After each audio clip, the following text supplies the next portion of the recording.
just go ahead? It's 3:32. Why don't we give her another minute and then, proceed? We're just taking a breath after our Zoom meeting too. I had to reset. Well, it was so good. I think that we can have a update. We can do an update. I mean, I can add it to the agenda, or you guys can add it to the agenda when we get there, or we can just do it under new business. It's up to you. You just give a little update on who we met and things like that. I think that would be good. Yeah, I think, I mean, I know we can move for this at the appropriate time, but I think we should add it to the agenda because new business is at the very end. I think it'd be good to just chat about right up front. Perfect. We should probably do it anyway, just because the manager's here, since she was part of that meeting also. Excellent. I know the manager is going to be she has another meeting she has to get to. So after we do H2, which will probably be H2 or H3, then she'll have to go. H3. Okay. Well, why don't we go ahead and get started, and Maribel can jump in. Okay, no problem.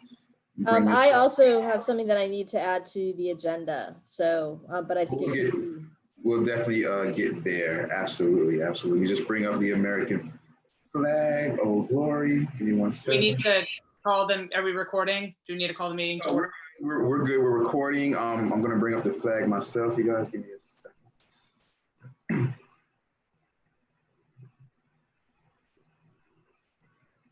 Vice Mayor, do I need to officially start the meeting now? Yeah, just making sure everything is good to go. All right, we are good to go. Madam Chair, the floor is yours. Madam Chair. Okay. We will officially begin the virtual sustainability and resiliency task force meeting for the Village of El Portal on Wednesday, September 16th at 3:34 p.m. And we can jump right into the silent meditation and the pledge that Vice Mayor just said he was able to pop the flag up for. Thank you very much. Appreciate that.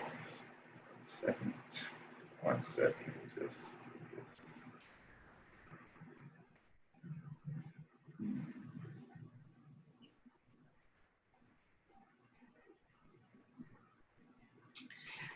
I pledge allegiance to the flag, United States of America, and to the republic for which it stands, one nation, under God, indivisible, with liberty and justice for all. Okay. And Vice Mayor Nickerson, do you want to go ahead and do the roll call for us? Yes, indeed, Madam Chair. Roll call. Chair Carpenter. Here. Vice Chair Foustone is not here as of yet. Member Kirk. Present. And Member McLean. Present. Thank you very much, Madam Chair. You do have a quorum. Madam Chair, for the record, we do have Manager Lou here. And if we can bring over Mr. Gladwin, we have Mr. Gladwin. He acts as a consultant to the task force. Madam Chair, I'm also here. I am the liaison, Vice Mayor Nickerson. Thank you very much, Madam Chair. Thank you, Vice Mayor. I just, Mr. Gladwin have been moved to a panelist. And yes, there we go. Okay, great. So first things first, we'll go ahead and approve the agenda. I would like to move to add an update from our meeting with the Miami-Dade County Office of Resiliency as the new item H1 on our agenda. So we can address that just quickly first. Does anybody, can I get a second for that motion? Second. Are there any other, before we do that, Madam Chair, you might want to ask if there are any other other additions? We don't do them, we don't need to move individually, we can move as a whole. No, you can move as a whole, Madam Chair. Okay, great. So Kristen, you said that you also had some agenda items you'd like to add. Yeah, I need to report on a meeting that I participated in with the Biscayne Bay organizations, which is a loose but very wide-ranging group of organizations around water quality in the Bay, the health of the Bay. And I took a meeting I was participating in a meeting yesterday, and I want to just give you guys an update about what I heard. Great. Can I go ahead and propose that we do that right after the manager's report, because the manager needs to leave. Did she need? Okay, great. So we'll go ahead and put that as the new, I guess, 1, 2, 3, 4, the new H5 to immediately follow the manager's report on the agenda. Does anybody else have any other additions to the agenda? No? Okay, I move to make the 2 additions discussed to update today's agenda. I'll second that. Adding H1 to replace the previous H1 and adding H5 after the manager's report. Yes, Okay. thank you. Hi. Hi, Maribel. Hi. Oh, your hair looks so nice down. Oh, thank you. I'm sorry, I was in another meeting. I didn't get out of my leadership meeting for my school until now. So we're doing minutes, or are we on the agenda? We just moved to update the agenda for today's meeting to add as H1 an update on our meeting with Miami-Dade County Resilience Okay. and to add as item H5 an update on Kristen's discussion with the Biscayne Bay conservation groups. Okay, let me get to my agenda. Hold on. All right, I'm with y'all. I moved to adopt those, and they were seconded by Courtney, and then we're going to do a roll call on that. Madam Okay. Chair, for the official record, Madam Chair, Vice Chair Fruitstone has joined us, Madam Chair. Thank you, Vice Mayor. So having a motion and a second, all those in favor of adding the item H1 and H5 to today's agenda say aye. Aye. Aye. Aye. All those opposed say nay. Hearing none, today's agenda has been updated to reflect as just discussed. Okay, moving to the approval of minutes from the following meeting. Assuming that everyone has had a chance to take a look at those meetings, I'd like to go ahead and move to approve those. Approve. I make a motion to approve the minutes from our most recent meeting. I second. Thank you. Having a motion and a second, all those in favor of approving the minutes from last task force meeting say aye. Aye. Aye. And all those opposed say nay. Hearing none, the minutes from our last task force meeting have been approved. So we will jump right into acknowledgement of visitors and our special presentations, and I will turn that back over to you, Vice Mayor Nickerson. Yeah, at this particular time, Madam Chair, we do not have any visitors or special presentation because we do have the manager, we have her report and things like that on the agenda itself. There would have also been, which I'm looking at the first agenda item, Madam Manager, before we move on, have you heard today from Mr. Ruano? Because he told me that, well, through email that he would be on this meeting. I know you were CC'd on that meeting, Madam Manager. Oh, you're muted, Madam Manager. I think she's gonna be calling. Oh, she's on a different call. Sorry, but I'm going to text him right now because yes, he did say he would be on this meeting, and I know he's got an update because he was in a meeting. He and I were both in the LMS meeting yesterday, and they talked about some grant opportunities. So I want him to be able to discuss that with you. So let me text, and you guys can move forward with what your next stops will be. Madam Chair, I would suggest, because we can always come back to an item, I would suggest that we move to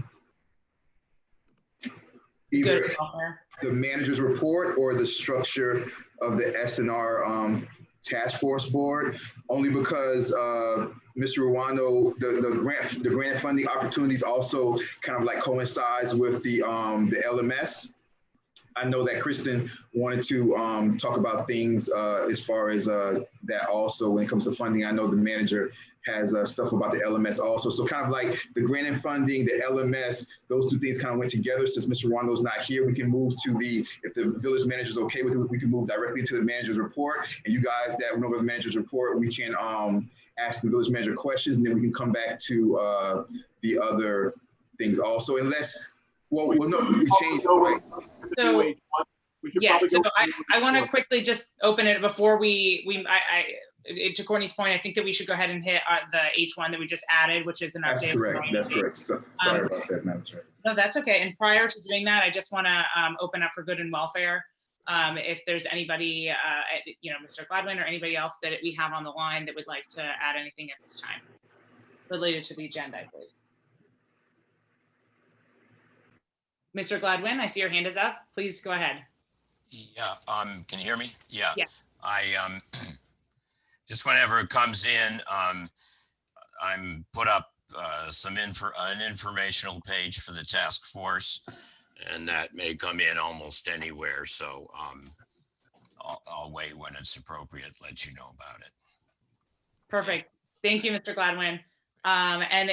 So we'll quickly jump into item H1 because I know we need to get to Madam Manager's points before we get too far along. But we, as you guys know, we just had a meeting. Oh, welcome, Chief Magnuson. As you all know, we just had a meeting with the Resiliency Department from Miami-Dade County. And just let me pull up my notes here. We met with Jim Murley, who is the county's chief resiliency officer, as well as Karina Castillo, who is who works with the municipalities, universities, and community foundation. I think that her official title was the resiliency coordinator. Yeah. Thank you. And we had about an hour-long discussion with them where we basically introduced the work that the task force is doing and some of the programs that the Village Council has already been working on, and heard from them on some of the programming that they're doing and opportunities for the task force to collaborate. And it was really an introductory meeting to kind of touch base and open up communications along that line. I started off, when I started speaking, I updated about the various projects that we were working on, and they indicated that those really strongly aligned with what the county is working on. And they provided a couple factual points to us about projects that we might be interested in getting involved in. And I think the most significant one that they mentioned was the Resilience 305 Collaborative. Am I getting the terminology correct, Village Manager? Yes, okay. And that's basically a program where they're creating a sustainability district that runs from Little River to North Miami Beach. And they're applying with universities and various community nonprofits for a $1 million grant that would fund projects in that district focused on programmatic sustainability efforts. And when I asked what the $1 million grant that they proposed would be going to, they said it would be going to various projects, but nothing is really solidified right now. So there may be opportunities down the road for us to be involved with that project.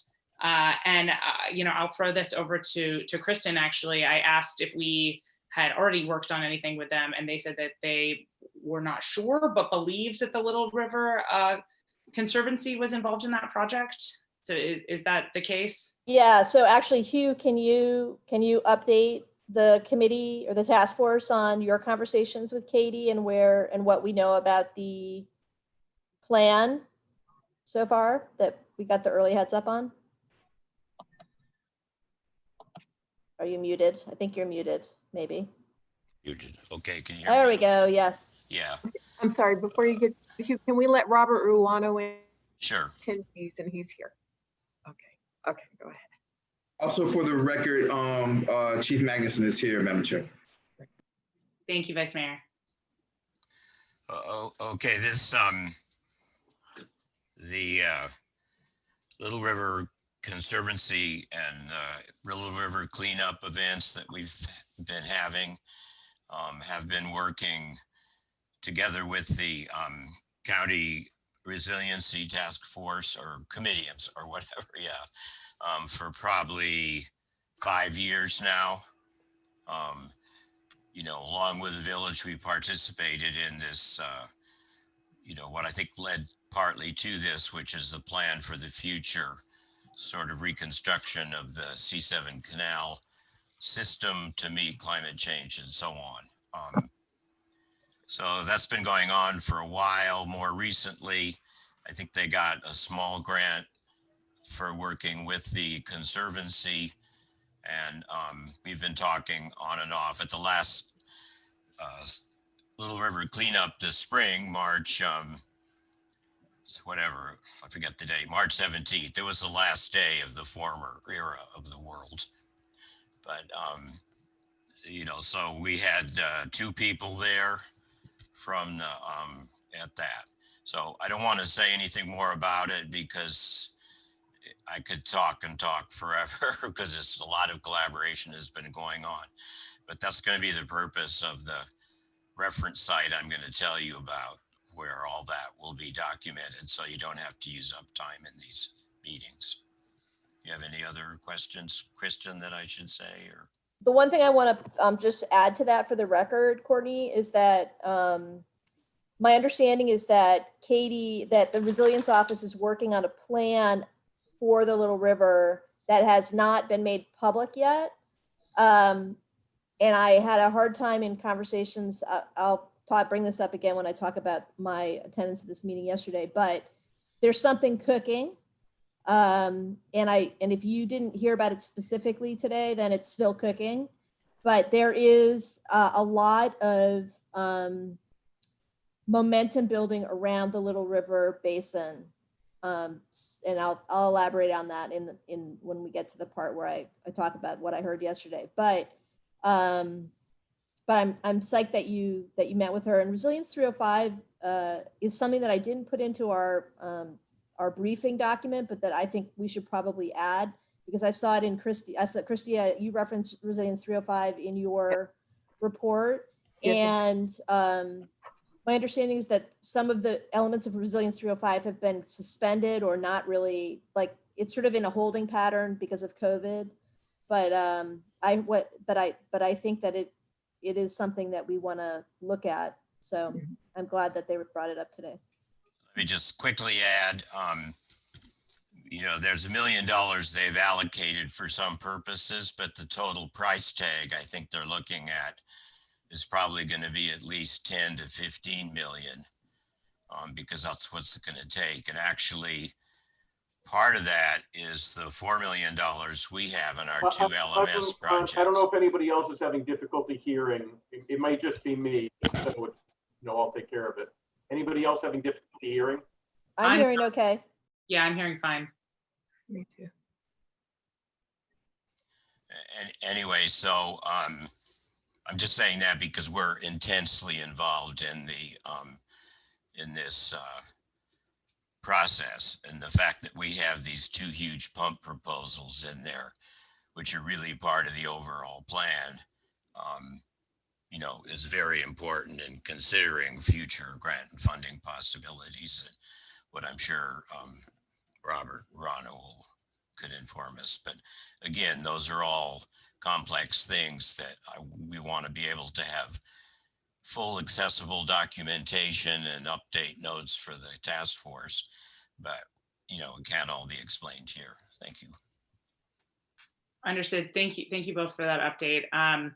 Just to wrap up on the meeting, that was pretty much it. It was more of a touching base kind of introductory procedure, and I think it went really well. They mentioned that, and I look forward to hearing more about that project from both of you guys. But does the village manager or vice mayor have anything else to add about the meeting?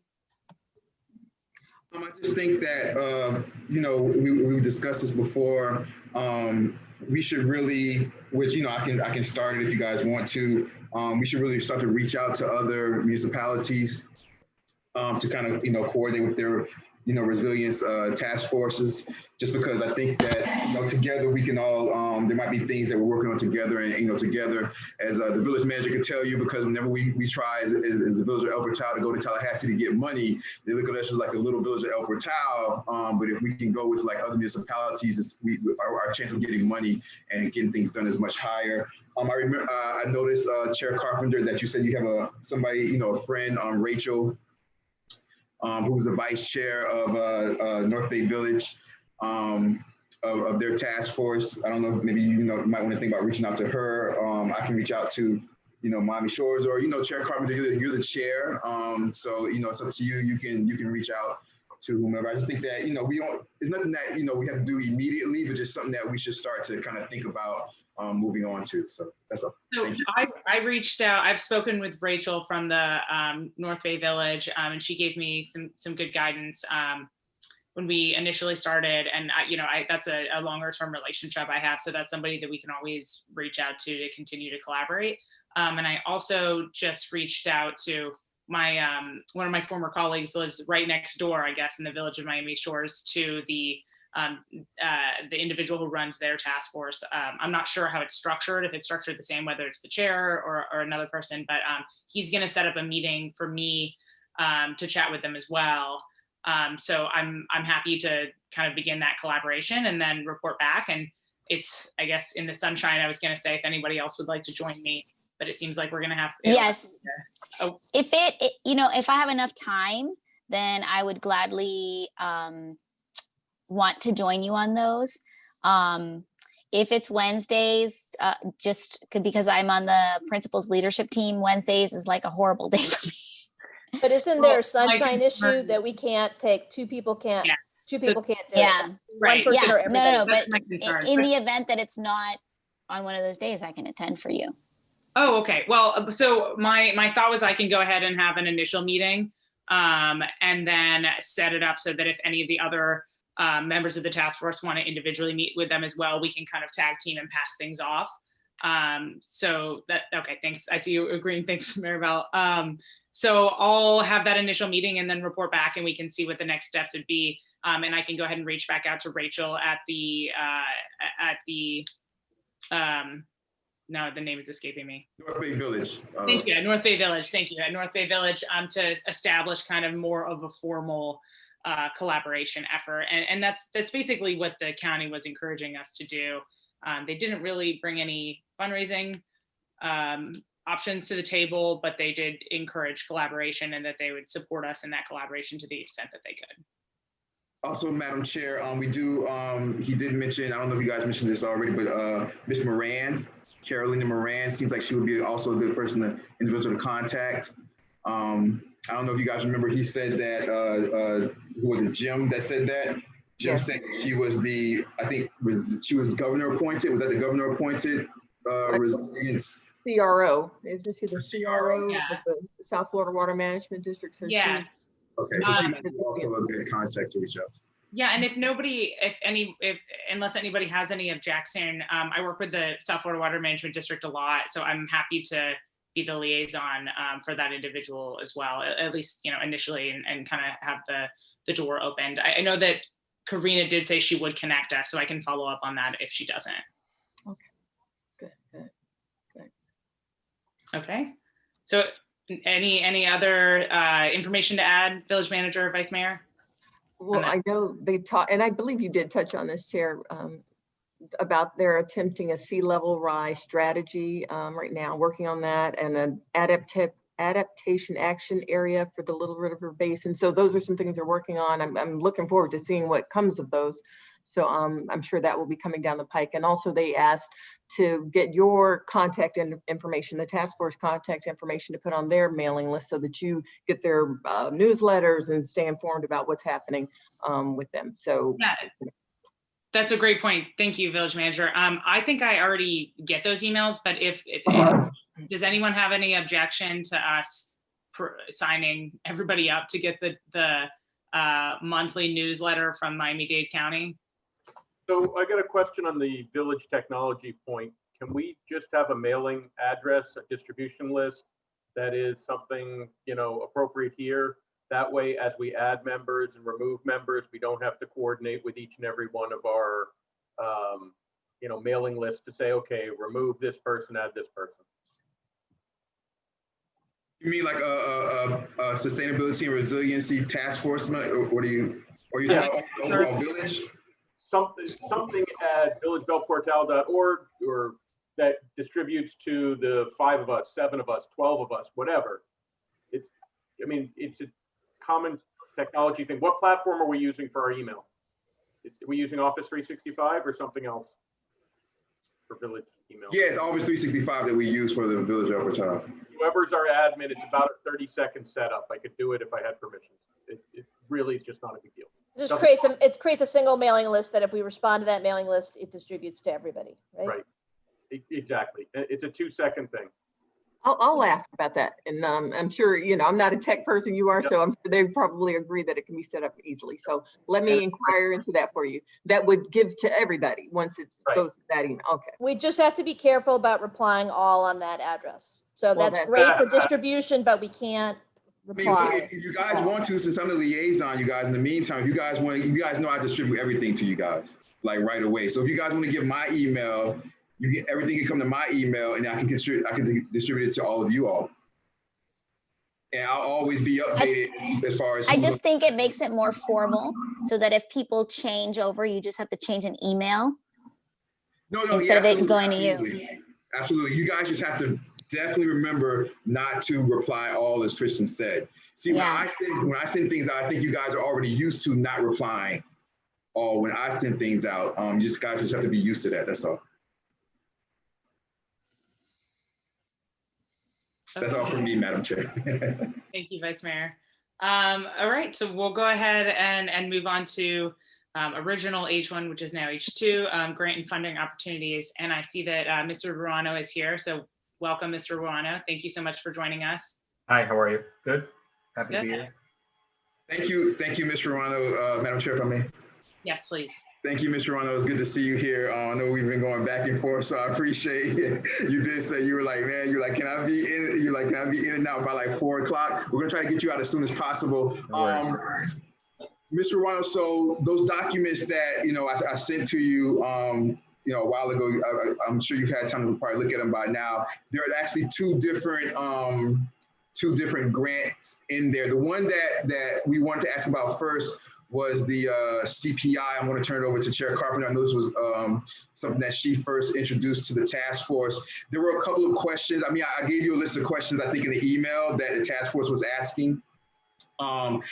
Things like, is it even worth it to do the grant? Are there any downsides in doing the grant? Are there any important details we should know about? I know that grant that Chair Carpenter was talking about, I know that it is due, it would be due really soon. I don't know if that's a reality, only because going back and forth and we just haven't had time to have you on here to have this discussion. And it's kind of late in the game for that one, probably most likely because I think it's due the 25th of September. I think it was, Chair Carpenter. I'm sure. I was just looking for my print notes. I believe that's right. And I think the concern was just at this point, whether that's even viable. Kristen? So Hugh and Adam and I and the Seabird Station in the background have actually been talking about putting together a quick, the elements of a quick proposal around pond apple tree restoration in 4 or 5 locations that we actually have control over, including the Seabird Station plot on the south side of the river. And then Hugh, we had a few other spots along our side of the river where we could propose a very straightforward tree restoration for habitat restoration for tree nesting water birds. So that, given the time frame and given that we, so there's 2 nonprofits that could participate in that. That would be the River Conservancy and the Seabird Station. We still need to have a municipality on the grant as a co-sponsor. So, Mr. Ruano, the question is, how quickly could we put it together if we supplied the mapping, the price estimation, and the kind of the body copy for what the grant would be and why we think it meets the criteria for CPI? Well, let me ask a couple of things. First of all, who would the applicant be? So according to what I read in CPI, it has to be a municipality, like a nonprofit can apply, but it needs to have a co-sponsor in the form of a municipality. So you're thinking, okay, but you're thinking a nonprofit would apply? Well, so both the River Conservancy and the Seabird Station are both 501c3 nonprofits. So the advantage of applying together would be then one or the other of those organizations could operationalize the actual. Right. Well, the thing Grant. is, so first,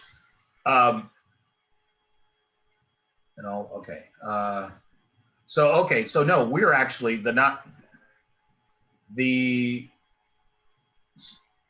okay, so we're the applicant though. El Portal would be the applicant. And then one of those two or both would be partners, correct? Okay. I believe, well, it says that 501c3s can be the applicant, but they need to have the backing of the municipality. So I don't know Well- which way those would appear on well, the, but Yeah, it says applicant means local government of 35 coastal counties, all municipalities within the boundary that are required to include a coastal element in the local comprehensive plan. Now, are you required to include, do you have a coastal element in your local comprehensive plan, in your comp plan? I don't think you do. Or tell me, Christia, maybe. we have a resilience, right? We have a resilience component. Yes, we do. But coastal, that part I do not know. And we are actually considering some amendments. So let me look into it. But a coastal requirement or Coastal element. element, excuse me. Yeah, Element. it's like And a what section. about would resiliency or resilient component be enough if we don't have? I don't think so. So the first step is figuring out, obviously, if you're going to be taken seriously and be competitive if you apply. So if you don't have a coastal element, if you have a resiliency element, then I need to call them and say, is that going to be an issue? Okay. They I'll may let you all say know. because I mean, yes, you're on the coast, you're the municipality, but you're not right on the bay. So I don't know if they're going to judge you differently at this point. Okay. All right. Let me find out and I'll get back to you all as soon as I, get back in the office and look at the CDMP. Okay, yeah, because it says, and the term also means, and I'll keep reading, it says the term also means Florida colleges, community colleges, state universities, as listed in chapter 1021, Florida statute, regional planning councils, national estuary programs, and nonprofit groups, as long as an eligible, like you said, as long as an eligible local government agrees to participate as a partner. So if you can't, the nonprofit can apply and then we'll be a partner. You have to first determine, do you want to apply or are they going to apply? And if you're not going to apply, is that going to be a problem that you hire somebody to do an application, which you're not an applicant? Mr. Gladwin, I see you had your hands up. Did you want to comment on whether we have a coastal plan? Oh, you're still muted. We also have Adam Old. I'm going to ask Kyle to see if he could bring, or Madam Chair, you do have host capabilities. You can bring Adam Old over also. As a panelist? Yeah, Adam Old could talk about this too, but we do, I believe, we need to have one because we do have coastline basically in El Portal that's in the bay, even though it's a tiny bit of it on the other side of the S27 structure. Adam can probably tell you, and I think, didn't somebody meet with Spencer recently? It's been a long-standing issue because— Actually, it was Christopher was the one who met with Spencer, so it wasn't anybody on this call that met with, Adam's met with Spencer previously. Yeah, okay, yeah. We're all pushing now to make the Little River be part of the coastal element because we're so strongly affected by, and we so strongly affect Biscayne Bay. So I think even if technically it's not in our comp plan right now, everybody's going to be operating as if it is. And I think it can go into the plan as soon as, can be pending in the plan, enough to get this grant application in. I looked this up yesterday because I had the same question, and we do have a coastal element, and it's regarding the Little Farm Trailer Park site and providing public access along the waterfront through an open park space. Just FYI. Thank you, Mr. Old. So Mr. Ruano, if we meet that aspect of it, which it seems like we do, based on Mr. Old's comments, what are your thoughts? Oh, you're muted, Mr. Ruano. Okay, sorry. So in terms of time, yeah, there is enough time. okay, to put it together before the 25th.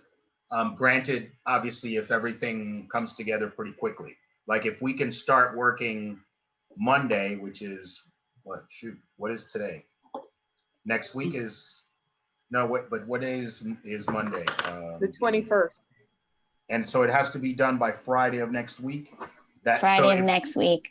Yeah, so if we Friday. could, if we can start on Monday, and like you said, you know, we have this, you have like a project that's already kind of cooked a little bit, then Yeah. we could put it together. Yeah, I think that we can provide the raw material, like I started to actually write up some of the project notes. So, and we can do the mapping before next Monday, and we also can define some pricing. So I think we Yeah. can bring the elements that we need. Meeting on it too. Okay, Thursday. and some other things. Okay, so that's another thing. So are you able to provide 1-1 matching funds? So if you ask for 60,000, you can provide 30?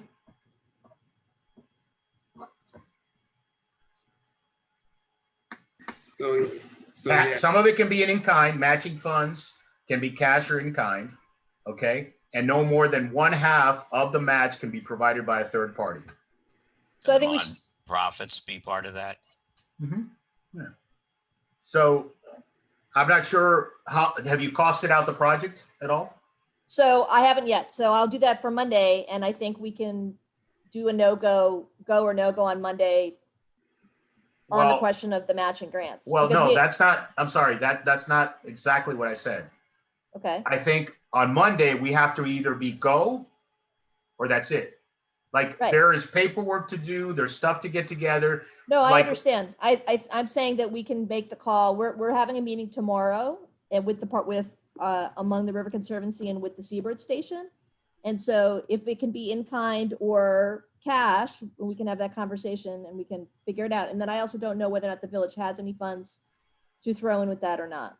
So, So I would really need to find out by Friday, hopefully, okay, so that I can, make sure that we have the information, because if I wait till Monday to see the information you have or really talk about the project, I really don't, to be perfectly honest, 1 week is kind of tough. So Yeah. I just want to make sure that I can, not promise something that I can't deliver. So hopefully if we can find out by Friday, then Monday we start clean and go. So our no go is, for Friday. me, is really Friday. Yeah. okay. I just want to add my opinion, if you can hear me, that, my opinion is we should not ask the village for matching funds. We should try to get it from the Pelican Harbor because they have a lot of resources. And what we're trying to do here is keep this very, very inexpensive. We're looking at planting that, is not going to be hugely expensive. So I think the need for matching won't be enough. It's just critical to get this in, to get the initiative going, to get this kind of effort started. Right, Now- and it's also on property that they are going to be enhancing for their new construction anyway. So Wait, This is it. whose property? it's the Seabird Station, the 501. They own the piece of property, one of the areas where we could do restoration. So Okay, so their qualification for the land, just tell me if this is true or not. It says projects funded under CPI must be located on publicly owned or leased land or land held in perpetuity under a conservation easement. I believe that property is under conservation easement. Am I right about that, Hugh? I'm not sure. I mean, that's the whole, Okay, so Robert, Mr. Rana will put that that'll be a fundamental question again to be decided. in before on Miami Friday. 21, the site is actually a nature preserve park. Yeah. Still.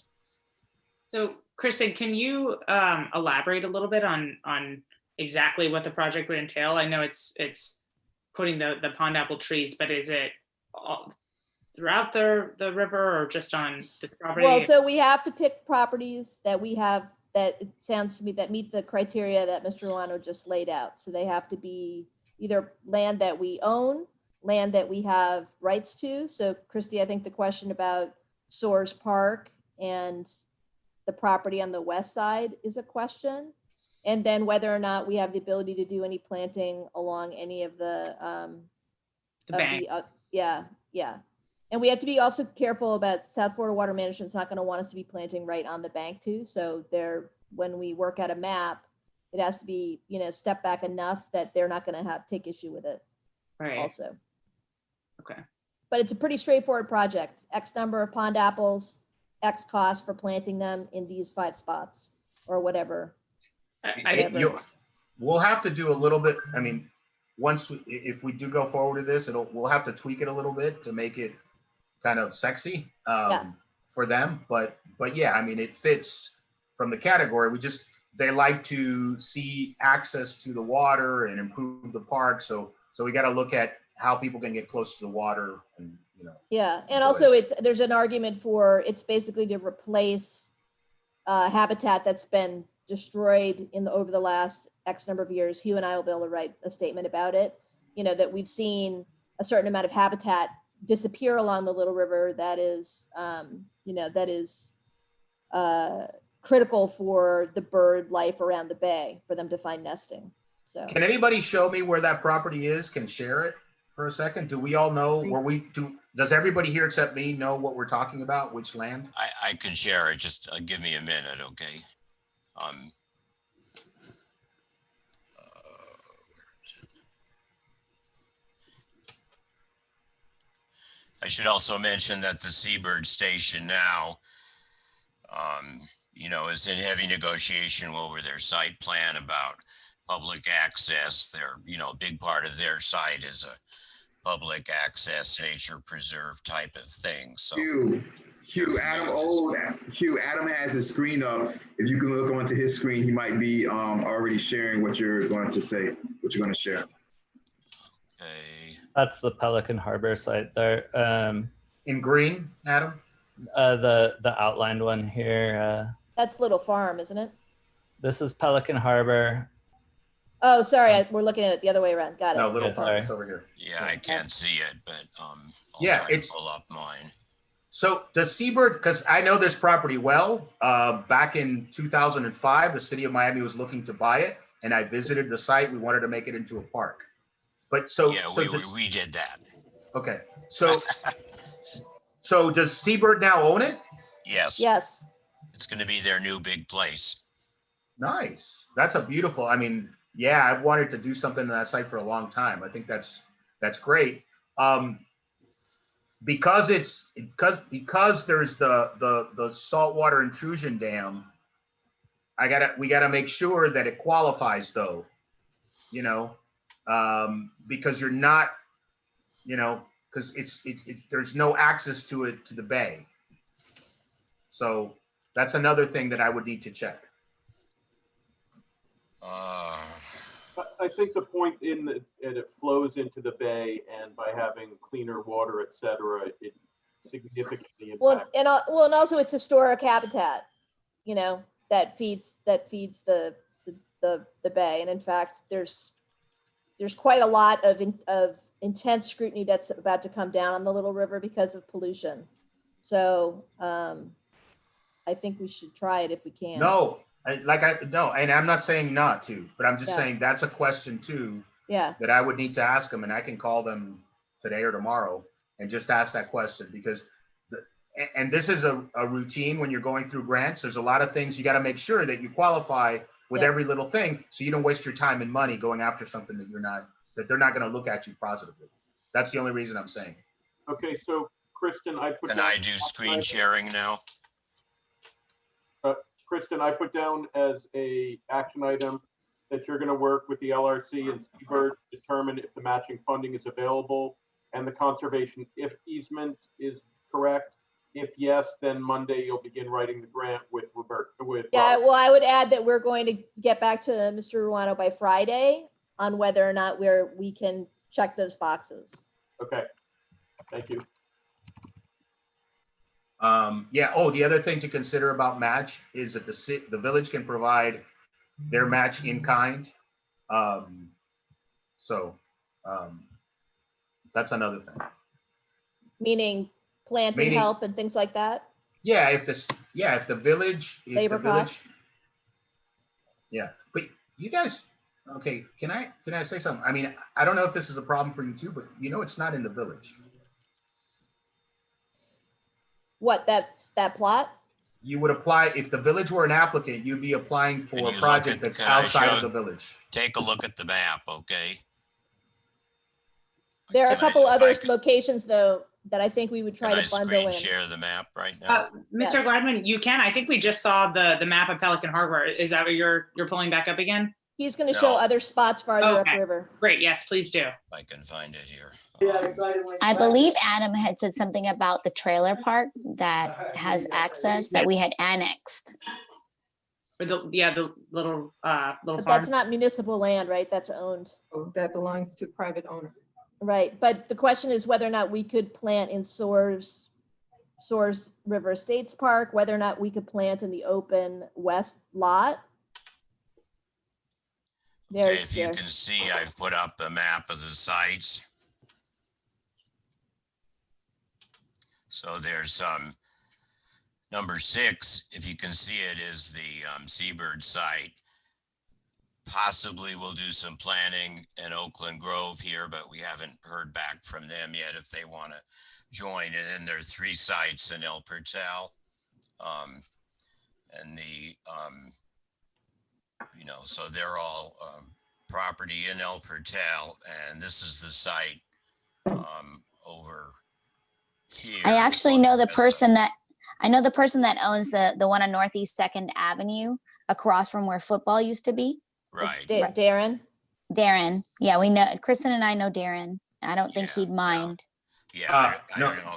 I mean, it's nothing but trees being planted, so. Guys, it's Do not, you it's, have a restriction as far as who owns the land, whether this grant would be viable? yes. If I can just jump in for a second. So the only from the list that I see there, unless there's a conservation easement on the ones on the south, I only see project 1 and 2 is viable because those are county owned land.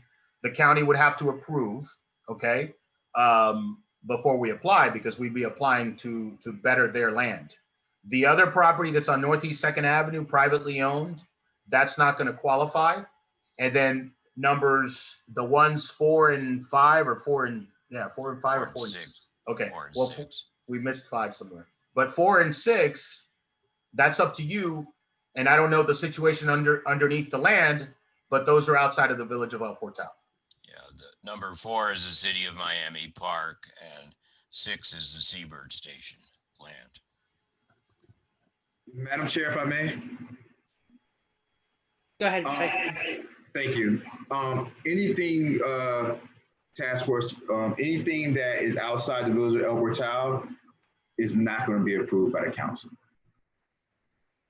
If the council has to have any type of involvement as far as financial involvement, then it has to be, because we have to, I have to let the council know about this, because we're using the village's grant writer. He works on a case-by-case basis. So that, I'm going to have to let the council know just because we're using him. So we're going to have to pay him, which is not a problem. But when I do give them the details of the grant, I highly doubt that they would go for using our grant writer, paying our grant writer and matching any funds for an area that's outside of the village. Just FYI on that. Thank you, members. If that's the case, then I think at the meeting tomorrow, Kristen and Adam, we should consider just going with the 2 nonprofits and contact the City of Miami Resilience Office and do it as a City of Miami proposal. I'm sure they'll jump on it. And It doesn't exist anymore. City of Miami Resilience Office got disbanded last month. Okay, well, I think it's a small item for them. I don't know. I guess probably it's too late, but So it's or just, you're saying that if we were just doing numbers 1 and 2, that the council would potentially support it, but because we're talking about 4 and 6, that would be outside the boundaries, even if the only contribution was the grant writer and the rest of the funding came from outside the village. Absolutely. That's what I was going to say. If we were doing just, okay, so I don't believe the council would have a problem using or paying the grant writer for lands that are outside of the village necessarily. But if we're talking about potentially the council having to match any type of funds, there's no way they're going to go for matching any type of funds for land that's outside of the village. That's not going to happen. So we can only do just as, I don't know if we can only do just the land inside the village. I'm not sure. I'm not an expert at this, so I don't know how that goes. But if we can only do just the lands inside of the village, then I'm sure that they'll go for it. I can, for lack of a better term, I think the problem is there'll be no funds required from the village. But the problem is the village as the local government backs up the project. So if it fell through or something, El Portal would be owing, not the nonprofits. It's not, I mean, Pelican Harbor has their own grant writer that will be working on this too. So we don't really need grant writing from the village, but you know, that's the problem. I don't think the village council would sort of go withholding liability for something that's outside the control of the village. Right. Can I just say one thing about, so sites 1 and 2 are the only reasonable sites, I think, for you guys to apply for. Those sites, that being said, there is a lot of shoreline restoration that could happen on those sites. So those are very needy, especially the one by the park. If you see it, there's stuff in the water. It's just a real mess there. You know, you could have a good project and include the pond apple trees over on the other side, whatever you want. But then again, you know, the village would have to match it with some work that the village would do. And then somebody else would have to provide money. Well, and it's not actually, I think through the manager's report, those are not property of El Portal. No, they're county, right? Right, they're county right of ways. We have right of way we can improve, we can utilize, but they aren't ours. So we would have to work with the county to ensure that we could do this. Yeah, we can do that, but we're actually wouldn't be doing shoreline restoration because this is sort of a first stage to ease into the negotiation with the water management district, but we can't go into their easement, which I think is 15 feet from the shoreline. You know, that's all entangled in this huge C7 planning thing we alluded to before. I mean, frankly, one purpose of this is to plant some nice trees that are not colossal investments, 15, 20 feet back from the shoreline, help native birds, and sort of get a first step to say, you know, we're working on our side of that. Now you, water management district, have to come up with us with a shoreline restoration plan as part of the long-term efforts for the river. You know, because I think any of you have long memories know that, you know, there's always hanging out there again the possibility of a 15-foot high industrial seawall being put in. Madam Chair, if I may. Yes, please, Vice Mayor. I think you guys that we're at a point to where we're back to the original question, which is it worth it to do it? You know, it may be worth it to, you know, start looking for a future grant to where we have the time to reach out to the county to make all the contacts we need to put everything in place so that we submit everything early and things like that. It's up to the task force. It's not up to me. It's just something that I want you guys to really think about because I just don't want you guys to try to throw everything together so quickly. You guys, you know, I've been vice mayor for over 10 years, you know, well, over 6 years. I've been on the council for over 10 years. So government doesn't work as quickly as private companies work. You know, if it was a private business, like, you know, you guys want to get this out in a week, or we want to do this. In a private business, things really move really fast. But in government, you know, you call this person, you call the county, you call this person, you're waiting for responses, and it's just, you know, just and the manager can probably back this up. You know, in my experience dealing with government, I just don't know if it can be done in time. It's just, Madam Chair, something I just wanted to let the task force kind of. I'll tell you, as the person that would be making money if you do this project, if you hire me, I agree. I think this is not a perfect fit for you because first of all, because there's a saltwater dam there, and I think they're going to look at that negatively, where it's not really on the bay. That's one thing. But technically, we're a week away. I think there's a good time that it's good that you're talking about this, because that means you're thinking about these projects. But I think it's better to just kind of make those connections, make those ideas, and then go forward with something that's a better fit, you know? I'm okay with that. I mean, Yeah. I do think that there's a lot, I mean, I think the intention, I think what's really good about this is that I think it's starting to think about the types of things we would like to do, and also pointing out the types of alliances and partnerships we need to build. So to talk about the Florida inland navigation, like I had a conversation yesterday about where the money is sitting for a lot of these projects. And there are some organizations larger than us that have, where we could try to put together something a little more ambitious along this line that might be more of an emerald necklace approach to from here to the bay around restoration. Well, let me say something about Florida Inland Navigation District. I have a lot of experience doing those, and I know Spencer well. I've known him for many years. Yeah. You're not going to qualify for FIND because unless you're doing something south of the saltwater dam, okay? So, and that's actually a question I brought up to this, something I brought up to this manager and the previous manager and whatever, is, hey, talk to Water Management District. If they're ever going to change the location of that dam, move it further upriver so that El Portal, there's a portion of El Portal that's on that would be on the water. But so FIND, unfortunately, is not going to give you money. I've talked to them about that in the past. If it's not navigable to the bay, they just won't be funded. Okay, but I think that I think the conversation and the exploration about what is and isn't, and like thinking ambitiously about it and working, I mean, it's like a sprawling complex of organizations and agencies that have some that touch on this.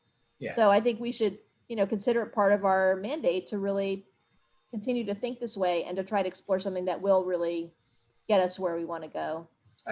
I agree with you. I'm glad you're doing the exercise. I have some things that I'd like to bring up, if you mind. I've got some grants that you could qualify for. Before you do that, Robert, Madam Chair, we should probably, as a task force, start a list of all the projects that we would like to consider, would like to do, and just have that. And then we can continually look to see if any of those can be funded or granted, rather than just finding out what money's available and figure out how to spend that money or how to obtain that money. Might be better to go with this is what we want to do. How do we get the money to do it? Just a suggestion. Sorry, I think that's a great suggestion. And I think that's, going to kind of work its way into our conversations later on the agenda for today. But I would propose, Courtney, that perhaps you can make a section in the meeting minutes that does that rolls over onto all of the next meeting minutes. Hugh, you're still sharing your screen. I don't know if you wanted to, if you know that or not, just letting you know. Oh, sorry. Yeah. No, that's for later when I talk about the information thing. Okay. What Mr.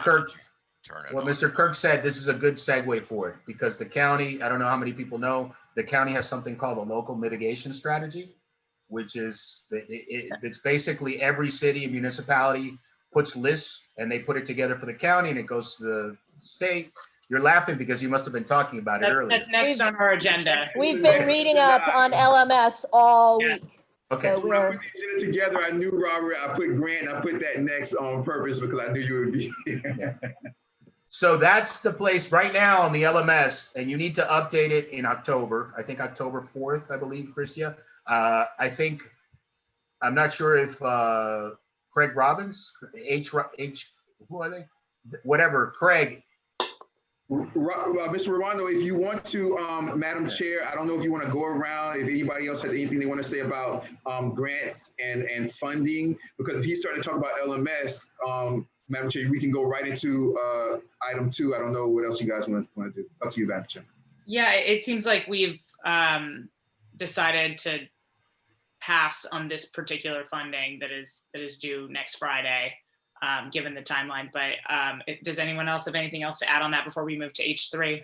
I just think, Mr. Rwando, keep me updated. I'll keep the task force updated. Anything, any grants upcoming, anything like that, just let me know, and I'll keep the task force updated on that. And going the other direction, anything that the task force, when we come up with that list of the type of things that we want to improve, I'll send that to Mr. Rwando. Therefore, if he sees a grant that he knows, oh, they want to do this, oh, I know a grant that does that, then he can, keep an eye out for that. So I'll make sure I do that, you guys.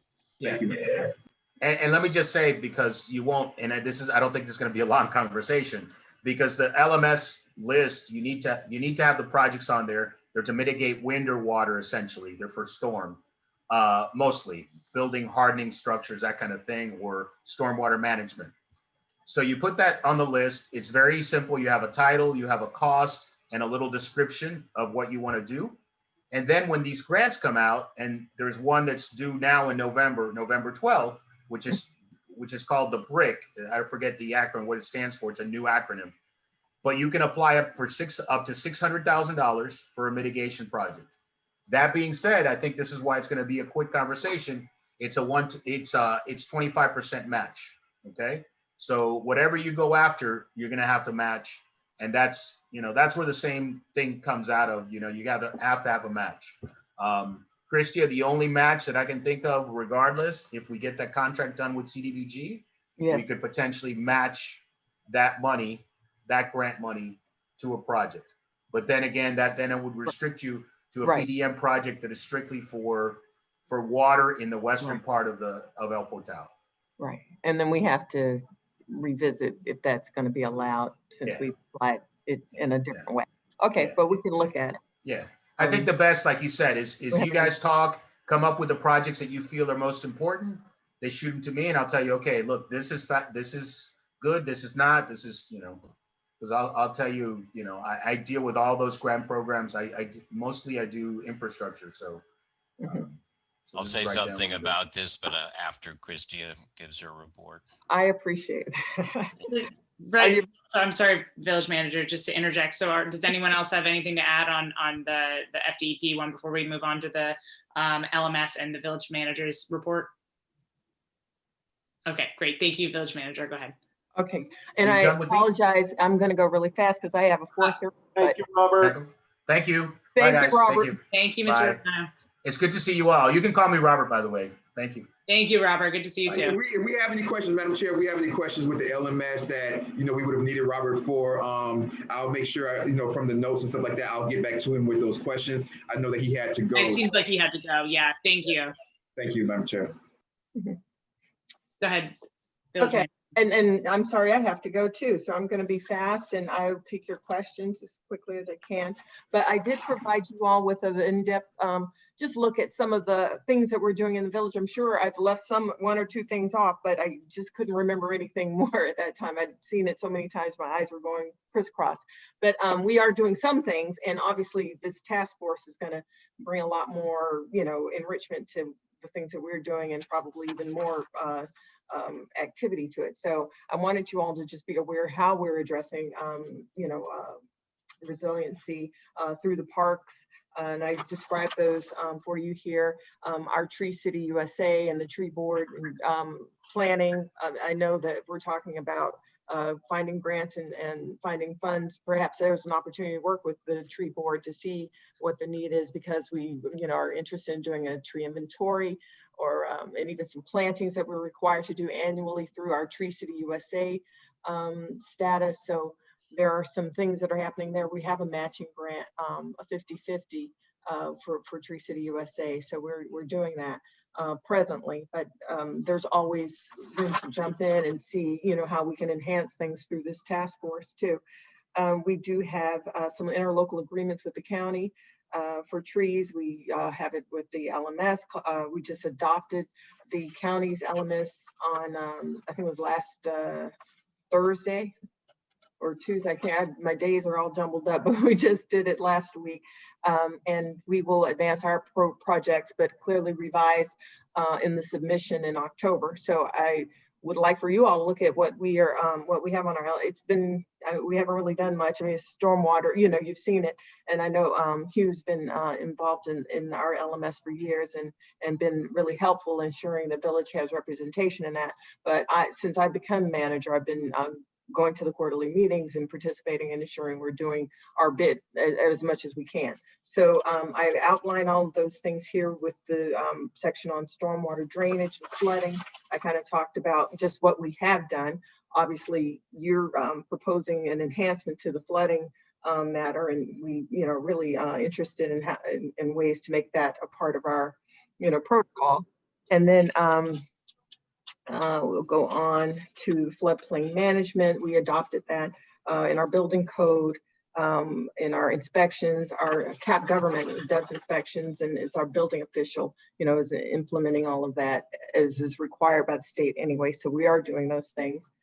Same for the NPDES, National Pollutant Discharge Elimination System.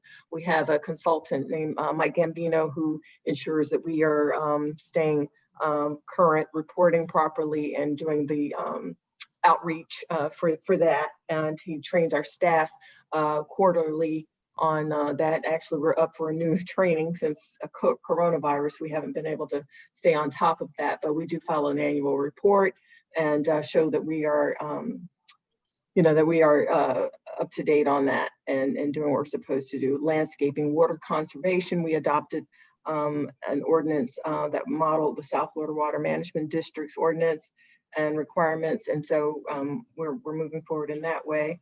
Our CDMP, you know, plan actually is being amended, and that's before the council. The amendments have been, we've had 4 town halls on that, and we are finalizing the amendments now. And I think that's going to be on our October council agenda. But I know our planners, urban planners, are meeting with council persons individually to just talk about the water plan that's a part of the amendments, as well as what we amended. So that's happening. And I also want to just make sure we're on par for whatever the coastal, I was curious about the coastal element. I knew about the Little River, or not the Little River, but a Little Farm part, but I want to know about the thing that Mr. Gladwin mentioned, which was the S27 Bayside. I need to check on that. Sewer, you know, that's always going to be on the lips of the villagers because we want it. And I get a call at least once a week from somebody asking me what's the latest. You all know the latest. We aren't doing anything with sewer. We didn't get any funding, but we still have that need. So we work with different, you know, with the Miami-Dade, with the county, but also with our Miami Shores, Biscayne Park, and our efforts to try to, you know, lobby and advocate for our we need sewer and water, wastewater, you know, development in this area, and Northeast 2nd Avenue, especially if we're going to move that forward according to our charrette. We want it to be our main street, so we're going to continue to do that. Again, the LMS, we just adopted the counties, but we will be updating our own El Portal list in October. So I would like for, you know, I know Hugh submitted something to the group. I haven't had a chance to look at it, but I want to see what you recommend so that we can, you know, all be on the same page for how we want to move forward on LMS. And the Miami-Dade County Resilient 305. You know, we had the meeting today with the county, and it was very productive. I went through our 7 items that we have had outlined for the past few years with Resilient 305. And, you know, some of these things we're doing, some we're not.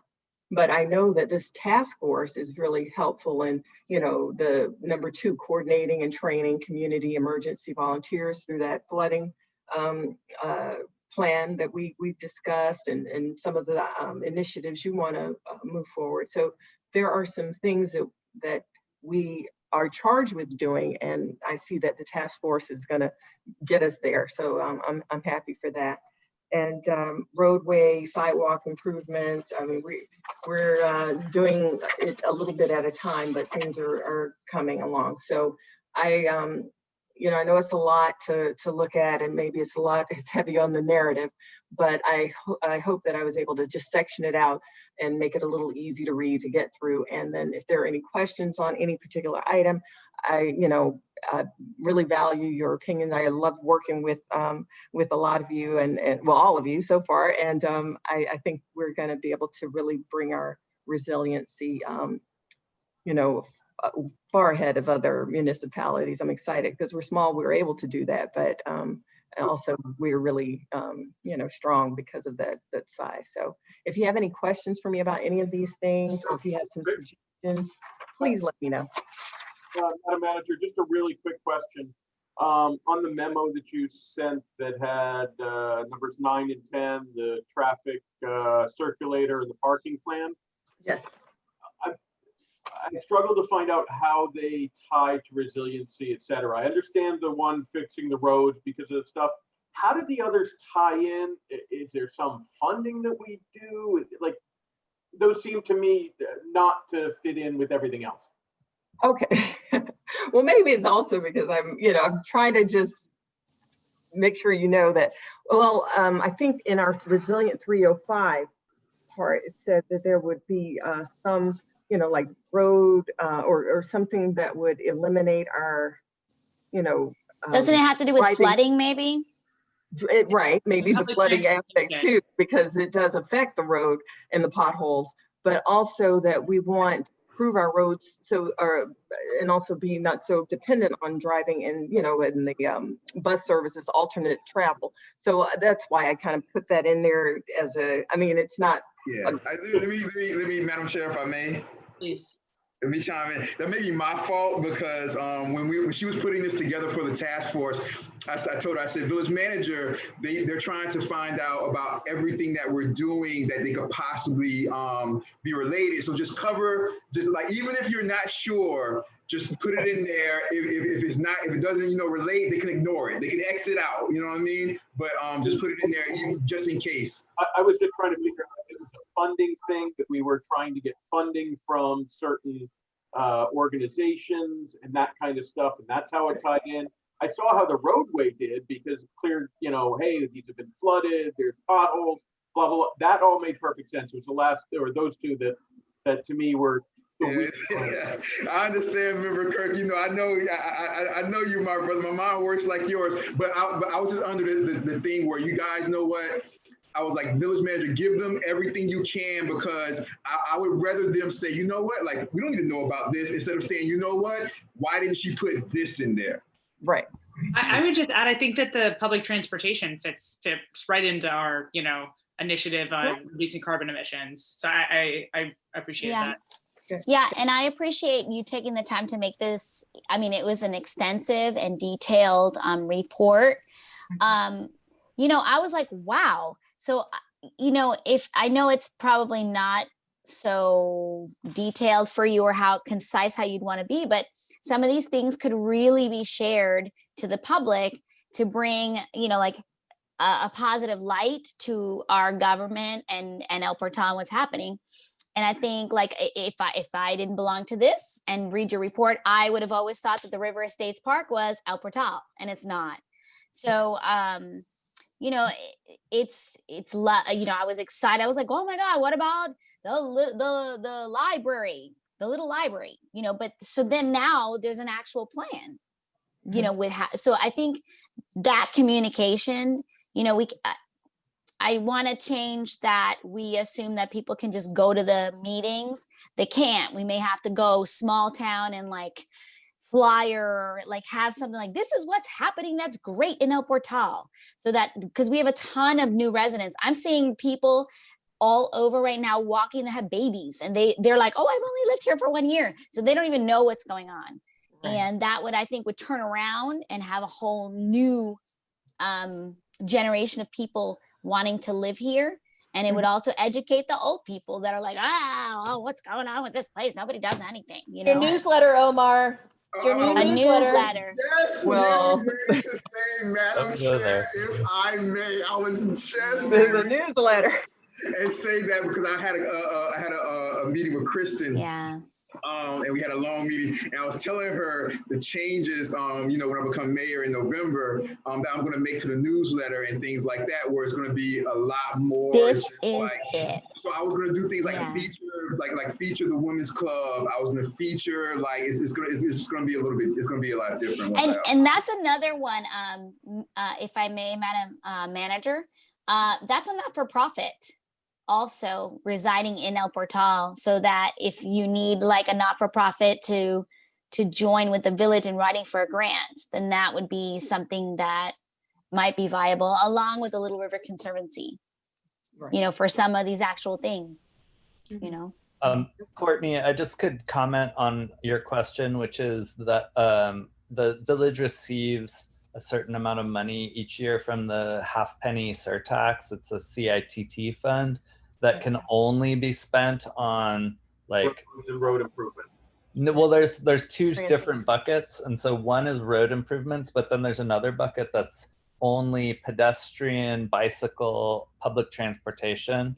And I think, if I'm not mistaken, that's probably why that circulator money is in there, Right. because it's a limited applicability. I mean, I think sidewalks are cool too, but And if I recall, that's something we want to hold on to that money, because then they look at it and say you didn't spend it.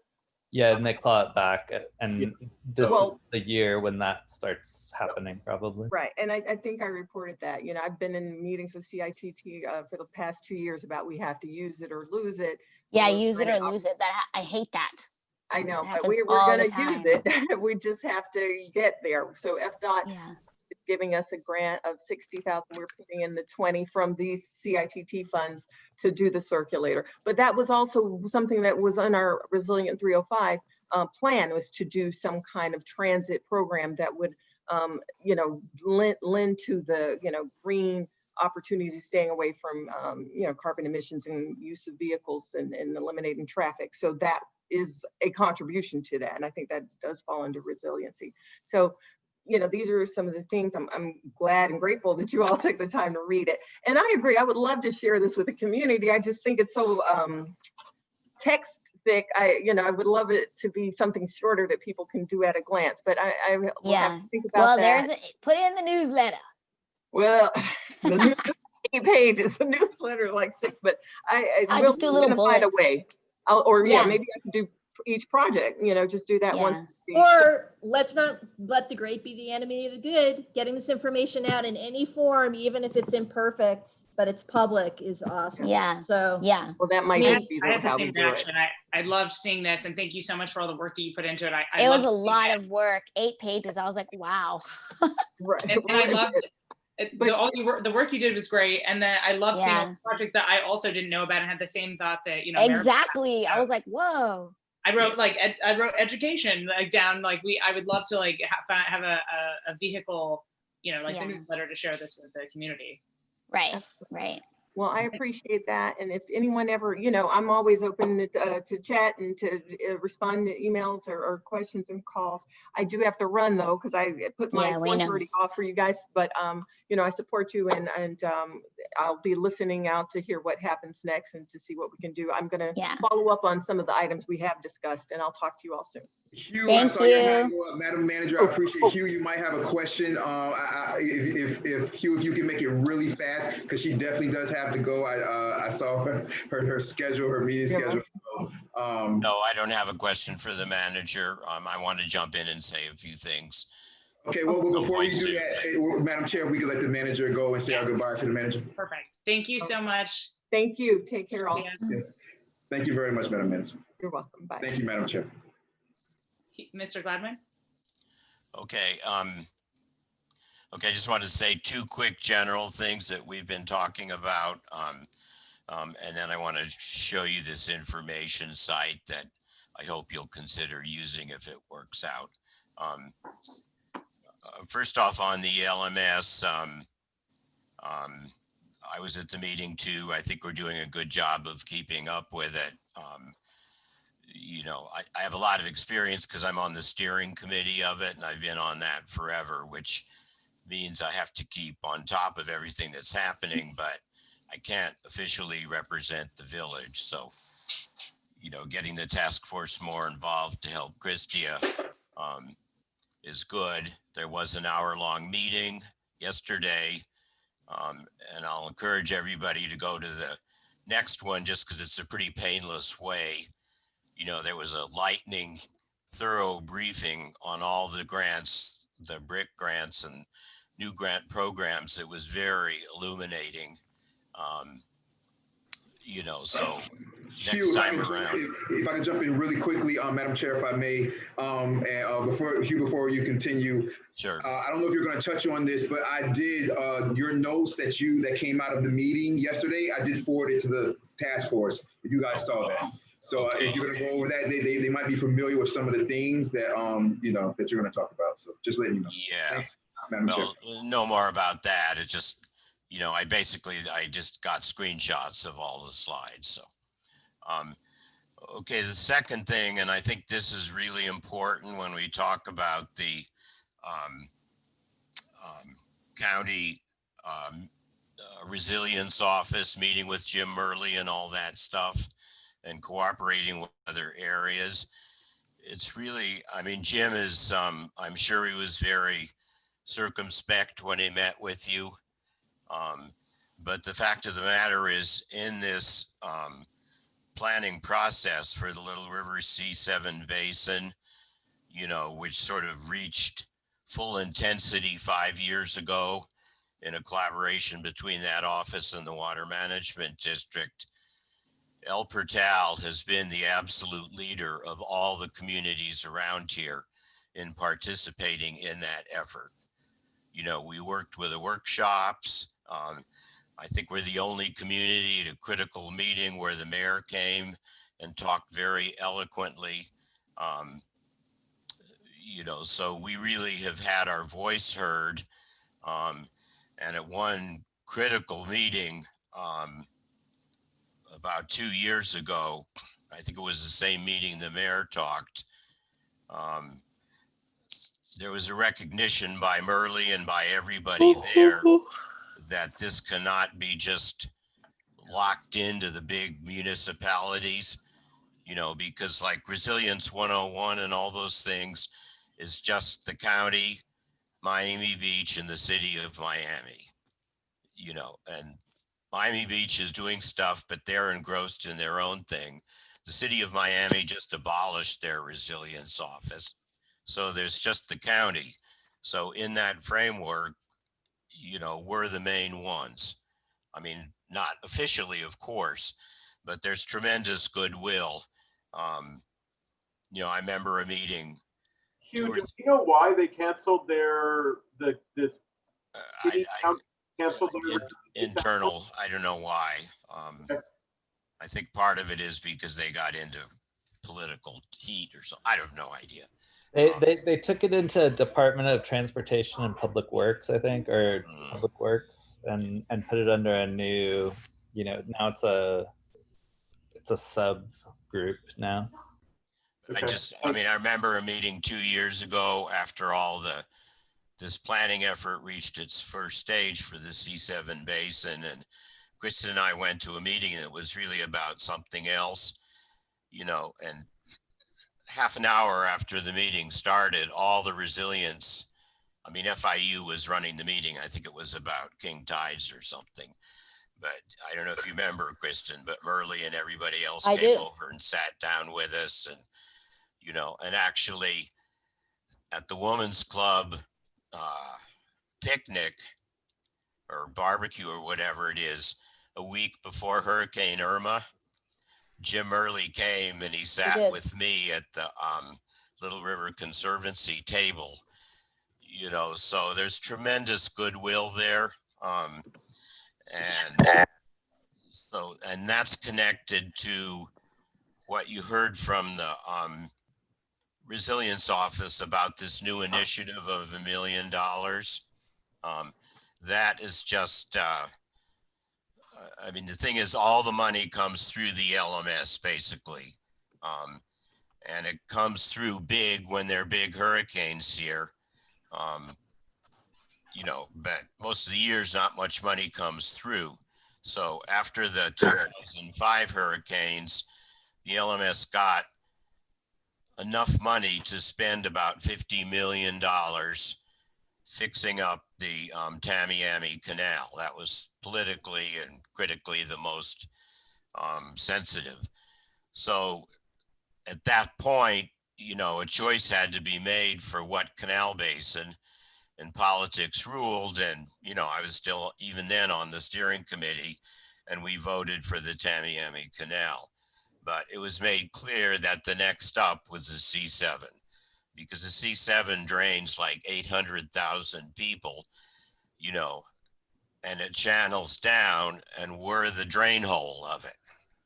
You know, we're just tremendously affected by what's going to happen. This is going to have overlap with the point that I want to raise about the call that I had yesterday. Yeah. Okay. But I just want to say, I think they're talking now that the bill for that will be around 20 or 30 million.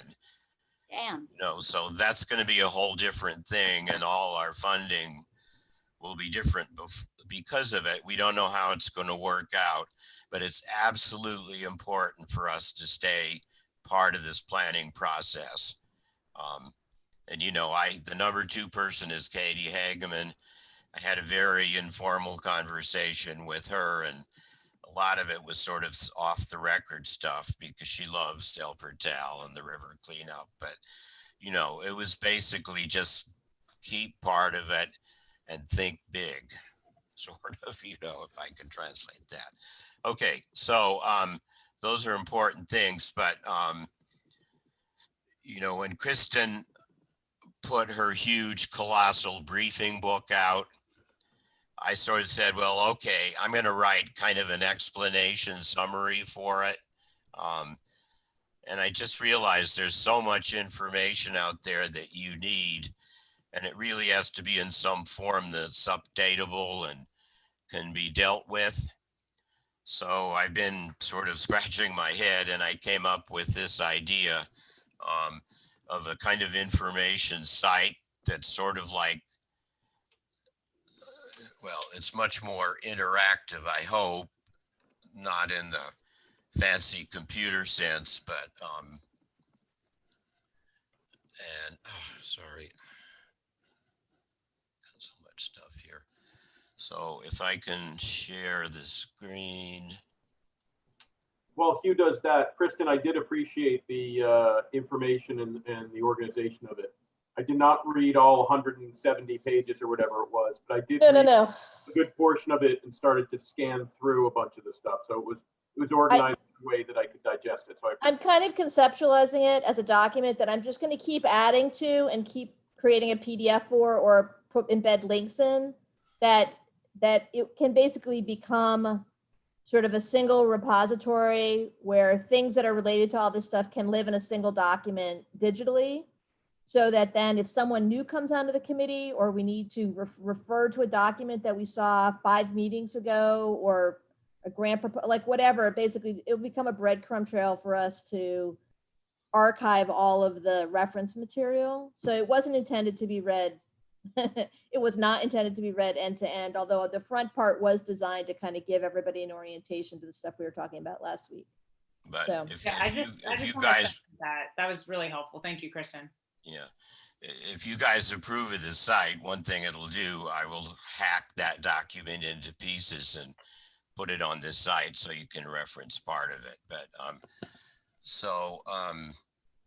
I never know what I'm screen sharing. Am I screen sharing some white thing called SRTF briefing notes?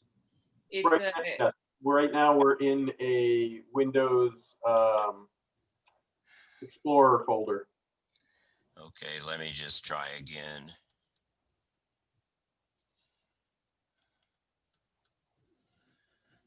Now, do you see something?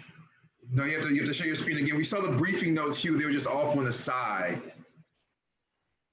Okay. Oh, because it's sharing the whole screen. I see. Okay. It shares the whole screen. So you have to bring the document up first, Hugh, and then share your screen.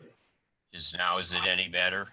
Well, you're not sharing right now. So bring this, so now the document's up, now press share your screen, share screen. Sorry.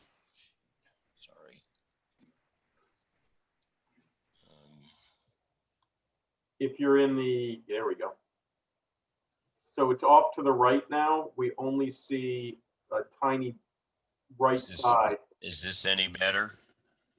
Same thing we saw last time. Yeah, Yeah, if you're gonna try to, if that's the only way you can share it, Hugh, you might want to make that larger, and then maybe we'll be able to see it better. While we're doing that, Madam Chair, if I may,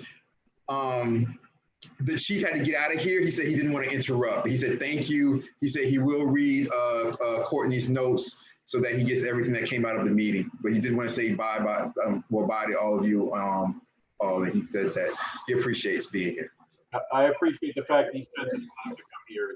I think it shows great commitment, and when he does actually have something to contribute, I find it very valuable. Thank you. I'll let him know.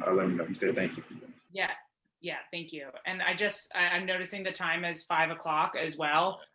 So we're likely gonna not gonna be able to get to everything today, but I just wanted to bring that to everybody's attention.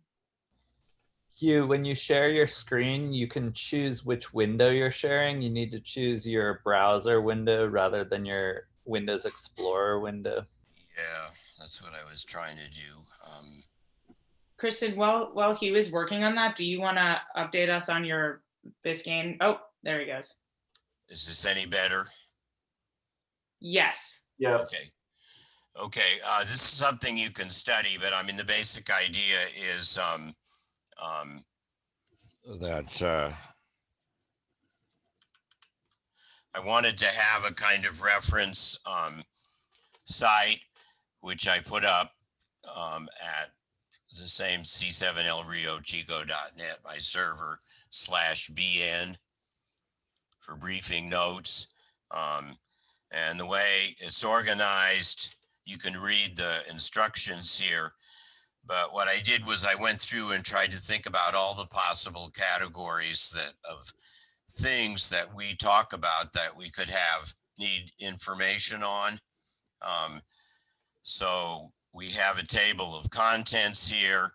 So if you click on current grant and fundraising, you go down to the bottom, and right now this is just a skeleton, so there's nothing in there. But if you can see it, for each category on the right, there's kind of a main summary box. I mean, on the left, a main summary box, and on the right, notes. And my idea is that all raw stuff will be dumped in notes. So for example, I'll take Kristen's document, carve it up in pieces, and put the appropriate parts under notes so you can refer to them on this side, and there are all these different categories. But what I'm going to put in the left side box is just a short summary of the information that's on the other side. So that's where I'll be trying to do my description, and then you'll be able to see. So for example, under hurricanes, I'm going to summarize some of these things about hurricanes, but over here under meteorology notes, I'm going to I have an archive of things I've written for our little hurricane, El Portal hurricane and flood information site, and they'll be dumped in there for you to reference. So that's basically the idea of it. And it's sort of summarized here, but the main thing I wanted to do today and check with Omar if he thinks it's legitimate, is this rules for task force members. And the rules are, first, you can always email me individual as long as you don't copy anybody else, and I'll reply to you individually, not copying everybody else. Now, if you send me any material that should go on the site, I will not even acknowledge getting it, but I will put it on the site, which means you can complain about that individually, but not collectively. You know, and if you really don't like it, then you can complain together at the next task force meeting. So this is mainly for you as a sort of library, that I'm going to be the librarian of archiver and try to make it as flexible as possible. You know, so for example, this grant and fundraising work, you know, I could add some other categories there, but that will be basically, you know, a list on this side of what's important, but over here, all the materials I get from anybody about any possible grant opportunities and things like that will go there. So that's basically it. Does anyone have any, you know, you can mull it over, but I'd like to get it started working on it right now. So do you have any preliminary thoughts or feelings? Vice Mayor, what are your thoughts on how this interacts with the Sunshine Law? Since Hugh's not on the, you know, in the actual task force, you guys can do that. As he said, you guys just can't, you know, respond. The only thing that you guys can't do is if you guys are submitting anything that we're going to vote on later. So if there's any documents that we might possibly vote on, then you guys shouldn't submit those documents, because somebody else would be able to see those documents before it comes to a vote and before the meeting where that would be voted on was advertised. That's the only problem. Yeah. So it can get tricky, but I mean. Well, So Hugh, this would be for the repository for documents, not as a central, not as like a discussion board. no, yeah, no, it wouldn't be a discussion board. Yeah, it looks like it's information, really. Yeah, it's raw More information. like projects and information. Yeah. Part of this is like, I'm your staff member. I sort of think of myself. I mean, back in the years I was on the county climate change task force, the first one, you know, there were 20 of us under the sunshine, you know, and it was hard for me because I knew a lot less about a lot of the topics than other members. But I had the most incredible county employee as a staff member, you know, and 2 or 3 times a day I would email her, you know, sometimes with suggestions. Most often, you know, they didn't have any information board like this, and she would give me, you know, give me stuff. You know, if I had an idea that I was really pushing, you know, for the task force as a whole or for my own particular group, you know, I couldn't send her a recommendation and have her post that as coming from me. I couldn't have her post anything, as Omar said, that looked like business for the task force. But I could find some document that talked about X program where they were doing it in Seattle that looked really, really good. And she would, you know, she'd send it out to the subcommittees that were, you know, saying, I just found it. She'd say it came from her, not from me, you know, and I sort of see that as a similar function here. Okay, that clarification was really helpful. Thank you. Yeah, and it also means if, you know, one of you might say, okay, I went to a meeting with so-and-so in the county,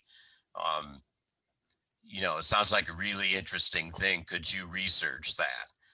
You know, I've been like connecting in with all these county people. I can research it. You know, I won't send back to you, but you'll see it appear on this. Gotcha. So there's no discussion implicitly happening. No discussion at all. An archive of information. Yeah, there will be a lot of opinion on the right side, sort of summaries, opinions. If something's an opinion of my part, I'll say it's an opinion, but it's all from me, not from you. Okay, your opinion. Perfect. And I'm not on the task force. It's Okay. just like the weather information page. I'm very clear that I'm not a meteorologist and I'm giving my opinions, but it's just me, and it'll be the same thing here. Great. Thank you. Thank you so much for clarifying that. That sounds incredibly helpful. Okay, so I can go ahead with this, implementing this, do you think? Okay, will do. Thank you Oh. so much, Hugh. That's fantastic. Okay, sounds good.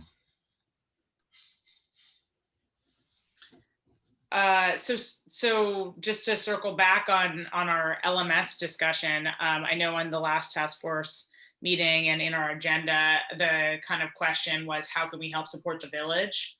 And I was hoping to chat with the village manager about that a little bit more, but does anybody have any thoughts or direction on that point?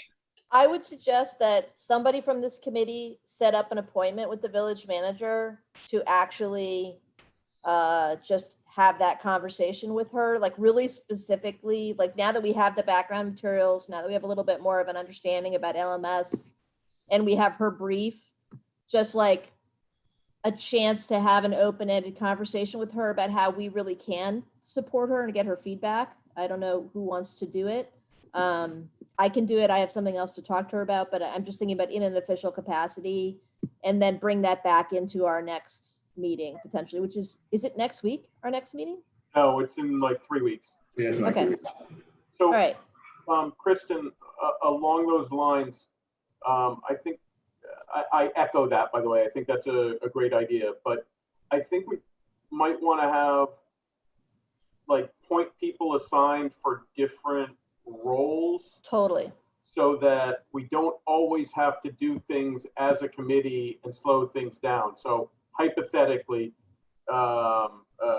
Elizabeth is the connection to the county resiliency, check. Kristen is the LMS support staff / connection between us and the village and LMS. Whatever those particular roles are, I think we might want to kind of put them on individuals so that we don't have this really long meeting that doesn't accomplish as much as we might want to actually accomplish. And if we assign one person, basically endow them with the powers of the task force to do XYZ item, then we can kind of move on and just get updates from them. Just to suggest, Totally agree with you. that should have been directed to you, but it was tagging on with what Kristen had just said. And if I could quickly jump in here again, there's a page in this site I just showed you for the LMS, and I'm going to be putting there a lot of material and comments about how the LMS works, what the forms are, what the different steps and all that stuff are. So again, that person, on the task force who you decide is going to be the LMS connection person, you'll have a lot of information there that you can look at, and you can also email me questions, and tell me that I need to explain something else or put more stuff there. Thanks. Thanks, Hugh. Kristen, go ahead. So thank you, Hugh. I totally agree with you, Courtney. I think that was part of what we were trying to get at in the briefing documents and try to kind of come to consensus about that. And I think we're getting there. I am mindful of the fact that we have a charter that we're supposed to look at today. And I can give a 5-minute update on what we talked about, what I gleaned from this Biscayne Bay organizational meeting that I was at yesterday, but I think it's really important to put it in the minutes, especially since our next meeting is 3 weeks away. So can I suggest that we circle back at the very end of the meeting on the roles, or at least, I'm happy to take on the role with Christia. And I think there's a reason why it actually makes sense to be me that's related to this meeting I was at yesterday. So can we just table that for a second and circle back on it? And then I don't know, Madam Chair, what you want to do about the charter. I think it's actually fantastic. And I actually have some very, very few notes, but anyway, I don't know. So, I have no hard stop, so I don't know what anybody else is at. I'm just a little bit concerned timing wise. I would propose that we get an update from Kristen on Biscayne Bay. following that, per Courtney's suggestion, delegate roles a little bit, maybe get an update from Vice Mayor Nickerson about the the water conservation challenge that the village attorney proposed. And then perhaps, I also think Courtney did a great job on the charter, but given that we're gonna have to do a line item on that with a shared screen and go through it point by point, perhaps we table that until the next meeting. That's what I would propose. Then we need to change the order of the agenda because first of all, we never get to the end of our agendas. We always get the first 3 items and then we do it. So either we need to reduce the number of items and focus a little better, or we need to give ourselves time limits on our discussions or say this is a 10-minute item. We need to be able to hit our agendas, either extending the time or just being more realistic. I agree. Or can I make a suggestion? Please. We could also put the working items, the items that are like deliverable based or a piece of like concrete stuff we've got to get off our desk to move things forward, put it first and then do the updates after that, just so that we can always allocate the first 30 minutes or 45 minutes or whatever it's going to be to that deliverable or whatever we're trying. I mean, sometimes we won't have one, but if we do have one, we should definitely put it up front. I agree. I would support that. Whatever we need to get out the door in that meeting should go first. Okay, Yeah. so do we have to have a motion to adjust our agenda at this point? Or we can just, No, it's I on think public he was thinking record. going forward. I think that he was thinking going forward for future meetings, Right. Vice Chair. Madam Chair, if I may, I think that this will get, I think your agendas, you guys, I think they will get better just naturally as things go on. You guys got to remember, Chair Carpenter, when we were on the previous meeting, I said this, you guys are just starting out. And being that you're just starting out, it's like if you're creating a new government. So you guys are talking about charter and this and that and things. Once you guys start to get these things out of the way, everything's going to settle down, you guys. It's going to be different. Now, what I will point out for you guys to keep in mind is that what we've been having in the start of the meetings is because those items, they require guests to speak. They require the attorney, they require the grant writer, they require the manager, and these individuals have other schedules. So I put those individuals first so they can come in and get out. Otherwise, they won't be able to come on here later on. So that's another thing. I think while we're getting our feet wet, Omar, while we're getting our feet wet, I think we have to be in control of the order and maybe we have fewer guests until we get down to the possibility where we are on a much better structure. We understand what we're doing. And then we can say, okay, we're only going to spend 15 minutes on this because, we've spent a bunch of time on different things and kind of floated and not really gotten to any conclusion. So well, remember, Perhaps we can start putting on other meetings that have a tighter time frame. We have an agenda that has time limits on it. So we talk about this issue from 3:30 to 3:45. Maybe we can start doing something like that and we don't have to stick to it verbatim, but to kind of give us a guideline on how long we should be spending on each topic. So as we have more intermediary stops. no, absolutely. Well, I just want to point out that you guys remember these guests were here because of the items. So these weren't just people just coming on just to talk. So if we're not doing another grant thing, Robert Ronald's not going to be here. The manager gave you her report. If she's not going to do another report next time, she's not going to be here. You see what I'm saying? So the guests were only here because of the items. If the items don't require, then we're not going to have the guests. I think these have all been fantastic. It's just that I have no complaints with the things we've been talking about or anything, but we can't keep running over an hour every time. So I don't think we've wasted any time. I think this has been great. It's just about how we can stick to a tighter schedule. Yeah, I think it's just learning. It's learning and putting some structure around it. Courtney, do want to address your document though, because although I will say it's very close to being finished, in my opinion. So if we can't go through it, we should push that to the next one and let's focus on your H5, I think would make more sense. I think that makes the most sense too. Because I think I have some comments as well. I think the document was great, but there was a few things that I'm sure will turn into discussions that I wanted to point out. okay. All right, so, okay, so let's go into the update on the Biscayne Bay organizations meeting I sat in on yesterday. So there is, as you guys probably have a sense of now, there is a sprawling community of organizations and agencies that are invested in and touch on some aspect of resilience in South Florida. And they range from the municipal governing bodies who have their own, task forces, to FIU, Miami-Dade, University of Miami, and then you have a lot of nonprofits like Waterkeepers, Surfrider, Volunteer.org, the League of Women Voters. Like, there's lots of agencies and organizations.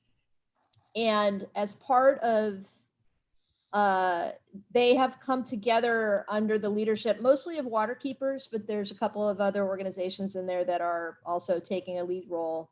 They have organized these monthly meetings ahead of Miami-Dade budget meetings to coordinate on messaging, on initiatives, and on other aspects of water quality and environmental projects. So it's partly a clearinghouse for what people are doing. It's partly a informational session.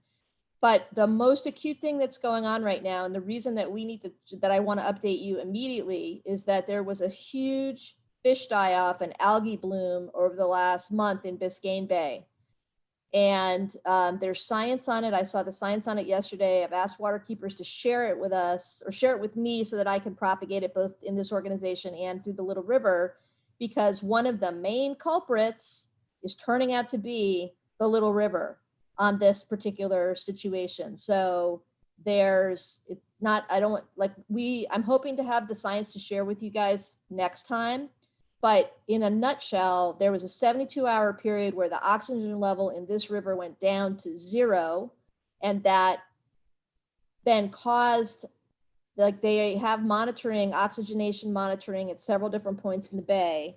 And definitely the North Bay area is worse than the South Bay, and that the outflow of the Little River, there's an oxygen sensor on the gate. That's where they got that 72-hour figure from. Like, the water quality and the outflow of the Little River has been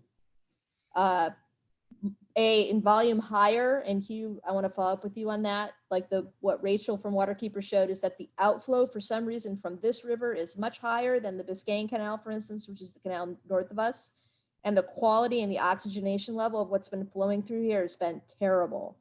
So that is, they're still drilling down to it right now, but there was a major die-off in Morningside that's being directly attributed to our outflow from this river. There seem to be two major environmental incursions that have happened that are not being widely broadcast right now. One of them has to do with the Amazon warehouse out way west of us. Had something happen around their construction where contaminated limestone wound up in the river roughly around this time. And the other one has to do with a golf course that's been recently permitted for restoration out there that had some kind of environmental incursion. And then also there was a pretty major sewage leak from north of us on 95th and Northwest 7th Avenue that seems to have made its way into the river. This is prior to the fish kill. But in just the upshot of all this is that all of these organizations that I was on the call with yesterday are like, we need to pay attention to the Little River. We need to work on the Little River. Little River should become a focus of our, so that we talked about the Miami-Dade project that's in the pipeline. I talked to Durham in the springtime, in the fall prior to COVID. So like October, November last year, when I was trying to organize or thinking about organizing a river compact. And I heard from Durham that the Little River had been placed under a 5-year mitigation project, meaning that Durham is going to be looking more closely at the river and monitoring the river more closely for contamination, trying to identify places where we're getting bad stuff. There was a lot of talk about septic on the call because our basin is a major source of septic contamination. Anyway, so nothing was resolved, but there definitely was a wave of momentum off this call yesterday that I think we actually have the opportunity to take advantage of. And so I just want to put it on our radar as within this group. Do you guys have any questions about any of that? Thank you, Kristen. That was really helpful. I had been just following that through Miami Waterkeepers, social media and that kind of stuff. And I saw, a few weeks ago that they were speculating that part of it was from the flooding we had in Memorial Day weekend, like that massive onslaught of water. Did they discuss that at all? No, that was not, it really, the science that I saw yesterday was outside of that. It really had to do with the upstream water quality flowing through Okay. here.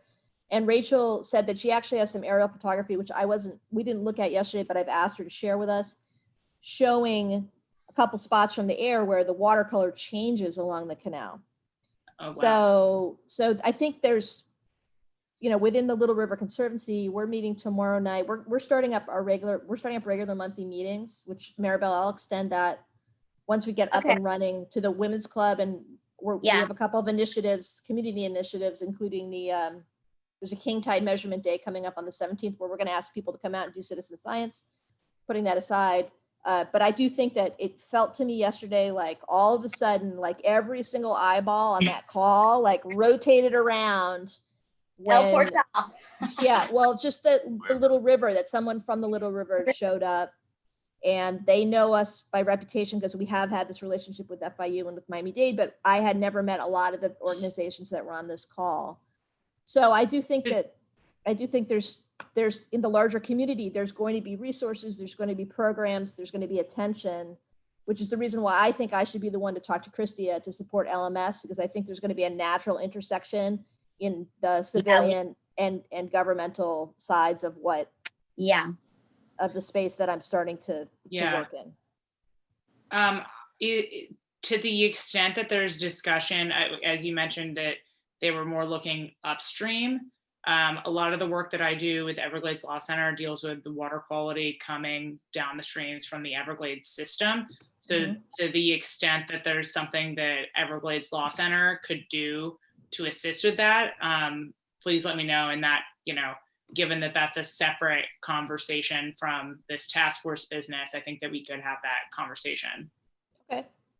Well, I'll loop you in on the other side of that with the LRC side of it. But are we okay agreeing that Kristen is going to be the LMS liaison from the task force to the village to LMS? Yeah. Yes. I would vote yes. Okay. King Tide Day is going to be really important on this issue because we're going to be able to measure the actual amount of nutrient and fecal contamination in our own aquifer here. We will, I will make sure that I bring, so our next meeting is the 30th, I think. Vice Mayor Nickerson had written October 7th. We agreed the first and the third Wednesday of every month. All right, so we'll bring an update about that King Tide Citizen Science Day on the 7th to this committee, but I'll make sure that you guys individually, as a committee, get an invite for that day. So we'll CC everybody, or I'll give it to you, Omar, and you can distribute it. But basically, it's a volunteer opportunity to come out and help measure the King Tide, and we'll also be taking water quality samples up and down the river. So that's not a task force operation. That's a Little River and FIU operation. But we'll make sure everybody on this body gets an invite. Great. I have a kind of related question for Vice Mayor Nickerson.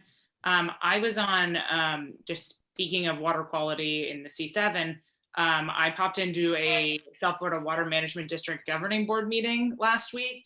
And my boss actually called me and said, you got to get on this because Richard Pinsky is on representing the village of El Portal, talking about water quality. He's our lobbyist. He's one of our lobbyists. Okay. I think he works for Ackerman when I Googled him.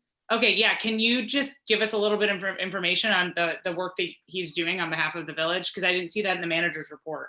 Yeah, so they do all type of things. I mean, they're the ones that got us the initial money for when we started to the septic to sewer project. They got us some storm drain money a while ago. They do everything. Anything that has to do with Ackerman is one of our lobbyists. The people that we use for our lobbyists. And Richard Pinsky is always one of our point people. We have three, and he's the main one. So I've been to Tallahassee with him many times. He does everything. Anything that we need to get done through the village, where we need to lobby Tallahassee, he's the point person, more or less. Okay. So is he gets direction from the village council? He gets direction from the council, usually through the manager. Okay, gotcha. The manager or the mayor or the vice mayor, but normally through the manager we do it like that. So. Gotcha. Okay, thank you. All right. Did anyone have any more questions for Kristen? Nope, that was great. Yeah, that was really helpful, Kristen. Let us know how we can help. And very concise, thank you. That was targeted and just the right amount of information for me to digest. Yeah, so next time we'll put on the agenda, I will try to update, we can put an update on the kind of whatever we want to call that, the water quality science or whatever. We'll figure it out, but I'll make sure that people get updated. Thanks, Kristen. Yep. Speaking of roles, since we just established that Kristen's going to be handling the LMS activities, I am happy to handle, just because it's kind of naturally happened this way, outreach to the neighboring villages and the county, unless anyone has any objection to that. No, maybe you and Maribel want to divide that up or work it together, but work it separately. Perhaps. Yeah, I mean, we can take turns going to things if that's easier for you and your schedule. Sure. Can I suggest an addition? Yes, please. South Florida Water Management District. Yeah, I have them on my list as well to reach out to. I'm sorry. Thank you for adding that. I put that together in that same thing. So if it makes sense, but sorry, in Oakland Grove, that's a neighborhood association just south of us. Thanks, Adam. They are actively involved in the Conservancy too. So okay, we're going to talk to them Thursday. Yeah. Oh, great. Maribel, do you perhaps want to handle like outreach to Oakland Grove? I don't mind outreach to Oakland Grove if I get a contact, if you have something, Kristen. Well, I think what I would suggest is, like, Oakland Grove already has a tight relationship with the Conservancy. So I think you can kind of get them in sideways, but things like North Bay, Miami Shores, and Biscayne Park, or the Biscayne Canal, like that organization up there, we don't have any relationship with them at the moment. Yeah, I don't mind seeking partnerships with those other villages and organizations. If the Conservancy, do you have a list already of these, or I don't? In the briefing document on the last page, I linked to all of the Resiliency websites so that we can easily get to them. Yeah. Is there, I didn't get to the end because it was long. I know. It's okay. Is in the document if we have relationship with those people already or no? Or I can just email you and ask you. Yeah, we don't have with any, unless Omar, unless you guys have ones that predate this task force. You're asking if we have people to connect with already? Yes.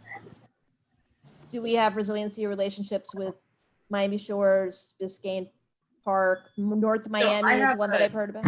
No, that's one of the things that's what I believe the chair and I were speaking of earlier. To start establishing those relationships. We don't have.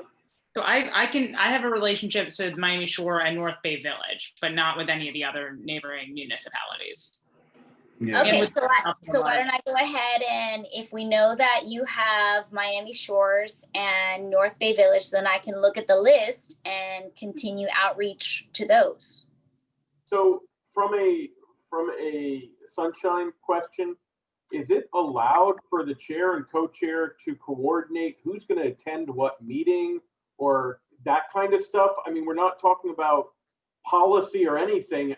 I just want to make sure we don't miss a meeting. And we can't attend together. That kind of stuff. I'm not talking about policy. I'm just talking about attendance. Yeah, so the only way that that can be done, just even through Sunshine, is that they can't discuss it with one another. They can discuss it through me, and we can do it like that. But it would be better if you guys, for example, if the chair says, you know what, I'm going to take North Bay Village and Miami Shores, and the vice chair says, you know what, I'm going to take Biscayne Park and Cutler Bay, and just say that right now. You know, if the vice chair says, I'm going to take Florida. What we discussed earlier. What was the one that Hugh said? South Florida Water Management. Water management, like, so that's going to be hers, so therefore nobody else touches it. That would be the cleaner way of doing it. Thank you, Member Kirk. Okay. All right, so do we want to just list them off so we can say who's got what and I'll capture it? So Yeah, let me just mention that the Mayor Cubillos specifically mentioned North Miami as one that she's actually had some back and forth with. So I don't know. My school resides in North Miami, and I might be able to make headway with that too, because they like to participate with our school. Madam It's Chair, just right down the street. perfect. Vice Mayor? Madam Chair, if I may, what you guys might want to do is, because it seems like right now you guys have you guys have a number right now, enough to where you guys can start reaching out. Because this is not something that is dire for you guys to reach out to every individual organization right now. So for the ones that you guys have been discussing right now, you guys divide those up, start reaching out. You know, Christian already has the mitigation strategy. Chair, you already have, North Bay Village, or you guys start reaching out to those right now. Then what can happen is that before next meeting, anything else that you guys think about that should be, on this list, think about it between now and next meeting. When you come to the next meeting, you guys say, okay, you guys add this, add this organization to the list, add this one. You guys might think of 4 or 5 more. And at the next meeting, you guys add those individuals to those organizations because right now, going through trying to think of all the organizations possible, you guys don't need to do that right now. You're going to be spending a lot of time trying to do that. So right now I've heard 6: North Bay Village, Biscayne Park, Miami Shores, Water Management District, North Miami, and Miami-Dade County. So Courtney, for your notes, I can do, just because of my existing relationships, I'll do Miami Shores, North Bay Village, South Florida Water Management District, and Miami-Dade. Sorry, North Bay Village, Miami Shores. Yes, South Florida Water Management District. Yep. And Miami-Dade County, which we just met with. Okay, so that would mean the chair has Biscayne Park and North Miami. Is that acceptable? Biscayne Park and North Miami. Thank you. Can I make a suggestion? Which is that LMS and Miami-Dade County sort of go together, and Conservancy is working with Miami-Dade Resilience, so I think maybe that would be better for Kristen, because it would reduce duplication for her. I would say that because with the connection that we got today, that I was on the meeting with the chair, we didn't discuss mitigation that much. I think that relationship with Ms. Castillo and Jim, I think that the chair can make that relationship kind of separate to just the LMS. I think she's making an overall relationship. I think we should keep that, and then Christian should focus on the LMS itself. And I actually think that there's a benefit. I agree. I think there's a benefit, Hugh, in my not representing this committee to Miami-Dade if we're working on the river stuff separately. I'd rather not be in a position of having to hold 2 hats in the same meeting. Yeah. And I do think that we want to be free on the Conservancy to address things like, all the stuff that we're talking about over there. So I'd rather let Elizabeth hold that relationship, and then for us to show up separately, hopefully not at the same meeting, show up separately for our conversations around the Conservancy that we have going on. Yeah, it was a great start of a relationship from what I saw today. I want to definitely keep that relationship going. So there you go. Thank you. That sounds great. Okay. Thank you. I've captured those 6. Thank you. Okay, great. Thank you, Courtney. So I guess at this point, we're tabling the charter and we can make a motion for that in a minute. We'll just postpone it to next meeting, right? Right. Okay. Do I need to make a motion for that, Vice Mayor, or is it just an agreement that we postpone to the next meeting? Just make a motion, a aye or nay motion really quickly, that's all. Before I do that, let me see if there's anything else that we want to postpone. Exactly, you can make a motion for everything at the same time. I think H8, sorry, the task force vacancy is dependent kind of on what we do with the charter. So I would suggest that also gets postponed. Okay, and then Vice Mayor, do you think the update on the Wayland National Mayor's Challenge for Water Conservation is something you could? That can wait. That can wait also. Can't we just clear? Yeah.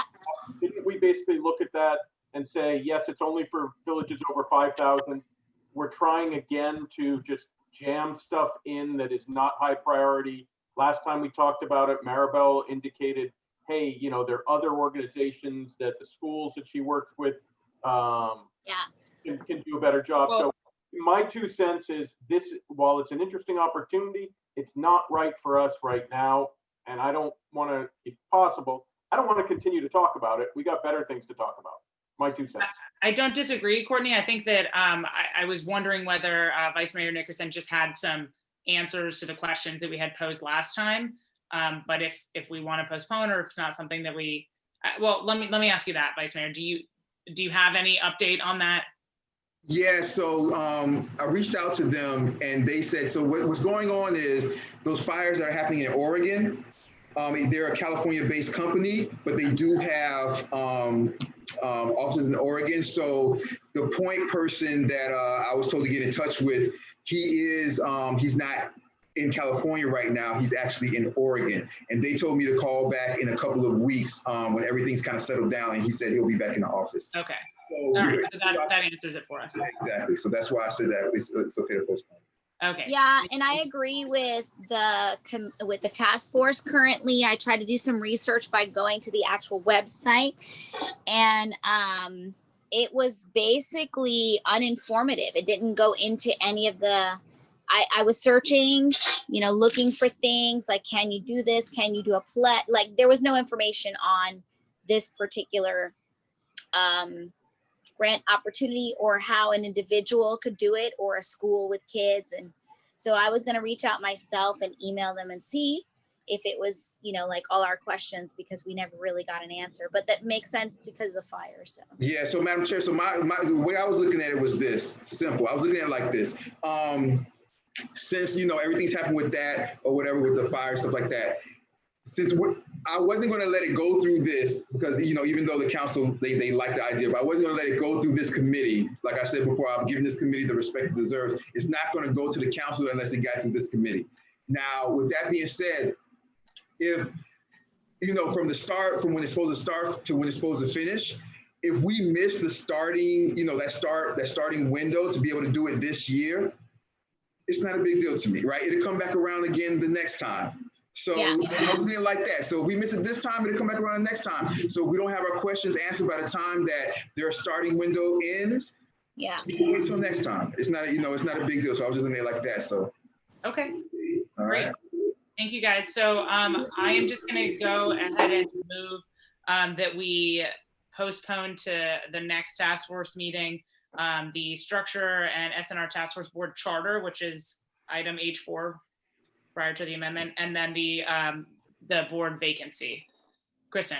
I just want to ask a question about the vacancy, because we maybe can get some things cooking before the meeting. It's actually good, Courtney, that we're postponing your document, because you have some very specific guidelines about the vacancy timing, in terms of timing. So I wanted to ask Vice Mayor Nickerson,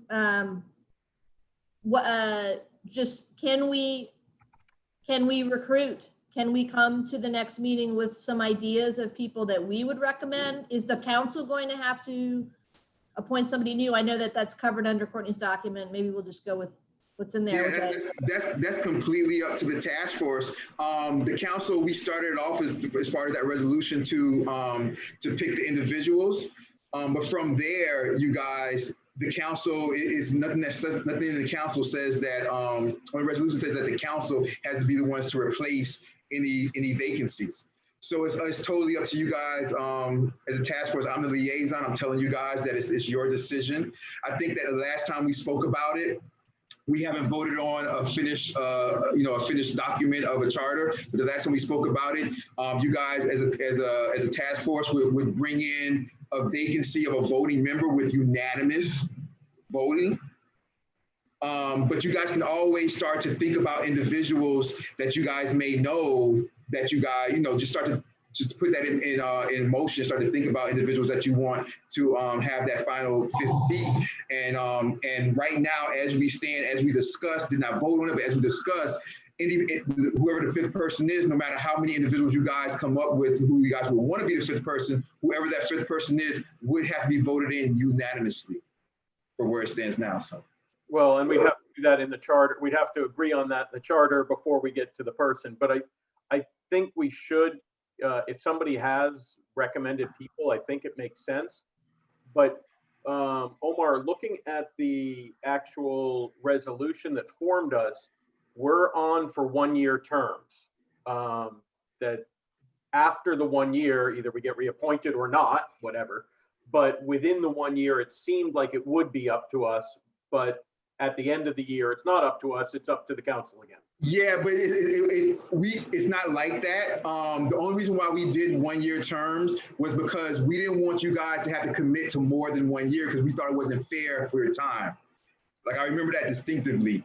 So I was the one that had that written in there, the 1 year. Because I said, you guys, it just doesn't make sense to go to somebody and say, hey, like, I need you for 2 years. And they're like, well, dang, like 2 years, I have a lot going on in my life. So I said, you guys, let's make it 1 year terms. You guys can still, leave whenever you want. I just said, let's make it 1 year terms. And then you guys, at the end of the year, what's going to happen is when I had that written in there, at the end of the year, we'll come back to you guys or whoever the liaison is and say, hey, can you guys do another year? Because you might say, oh, no, I can't. I have a new job or something came up. And then we'll know, okay, well, we need another person that a council person can, appoint another person, or you guys have to find another person to replace that person. So the 1 year thing, that's the only reason why it's in there. Okay, so in the interim, when we have vacancies like this, our charter will decide the appointment process. Okay, so I would say we just make sure that we put the charter, to Kristen's point, we can go forth and think of people and, brainstorm a little bit, and then we can put the charter at the very beginning of our next meeting, vote on the charter, have that established, and then move into a discussion of potential candidates. Does that make sense? Absolutely. From where I see in our next meeting, we're going to have no guests. There's no reason for the attorney to be here. There's no reason for a grant writer. There's no reason for a manager to be here. So we're going to go right into what we need to go into. Cool. Okay. Courtney, were you going to say something? No, I think that makes sense for our next meeting. Just go over the charter, make sure we're in agreement, and then we can execute on whatever we decide with the charter to say, these are our rules. Now we have a situation that's come up. Here's how we agreed we're going to fill it. Throw out the names. Yep, A, B, C, and D. We like B. Everybody agree, or however, whatever the rules are that we agree in the charter. Great, execute, done. So if we have candidates, we can kind of come armed with that, just with the talking points of that, right? Madam Chair, if I may, yeah, I would say you guys don't come armed with the candidate themselves. I would say come armed with the name and come armed with kind of like their backstory. Why you think they might be good for the committee, just to introduce them, in a quick 2-minute type of thing. Oh, I know somebody named they do this, they are, they work for this, department or agency, and I think it will be good because of this. Just put it on everybody's radar. So yeah. I think that just if you want to start having in mind somebody for a vacancy, come to the next meeting with that. Also, if you have any more organizations that you find that we need to have somebody delegated to an organization, come with those extra organizations. I would caution the task force not to just add organizations, just to add organizations, because you guys don't want to be running around trying to keep in contact with 5 organizations apiece or something like that. As far as municipalities, reach out to the ones that make sense. it doesn't make sense to reach out to like Miramar, Resiliency or anything like that. So just kind of keep it small and the essential county and city organizations that you guys need to do, like Florida water management and things like that. So thank you, Madam Chair. Okay, thanks. I think that's a great point. So I have a motion hanging out to move these 2 items to next meeting. Can I get a second on that? I second. Thank you, Maribel. So with a motion and a second, all those in favor of moving the discussion on the charter and board vacancy to the next meeting, say aye. Aye. Aye. Aye. All those in favor say nay. Hearing none, these 2 items will be moved to the next agenda. So before we move past the H agenda items, is there anything else that any of the task force members would like to add? So what are we doing with the Wyland Mayor's Challenge? Are we tabling that until further notice? Are we adding it to next week's meeting agenda? Are we? I think we for today we hit it. And my expectation, I guess, and maybe Vice Mayor can correct me on this, would be it's tabled until we get answers. It's tabled until we get an answer. If I don't get an answer by next one, it won't be on the next thing. Okay. All right. And when I speak to the people, if when I get my answer is past the starting window, then I'll just give you guys an update. We won't even have to worry about the resolution. Perfect. I'll just say, hey, you guys, it's past the window, but they said, as far as the answers go, yes, we can do that. Yes, this, that, or no, we can't do that. And then if we can't if it doesn't satisfy the answers that you guys wanted from those questions, we'll just kill it and we'll never see it again.